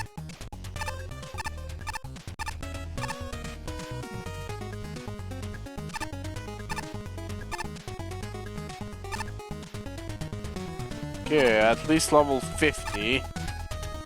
Oh, don't think I didn't see that. 49. 48. You haven't seen more of the judges' favorites yet. Nope. Okay, this goes to 47. We've actually seen 2, but you weren't there for one of them. If anything, I did drop the Eco Man animation in random share. So and let's see. And the remix in the music share. So next time we'll be doing Platform Hijinks by Drill Peter. Peter. A lot of 9s. Apparently functionality was not all there. 9. It's got only one element. It's still good. It's still good. And apparently there's a lot of books that can be checked. But anyways, we'll see what's what next time. It's a bit too late for me to do a round of solitaire, so we'll just end it like this. Alright. Well, we'll probably continue this on Saturday if everything goes well. We'll see, because apparently I have something planned on Saturday, so I might start late.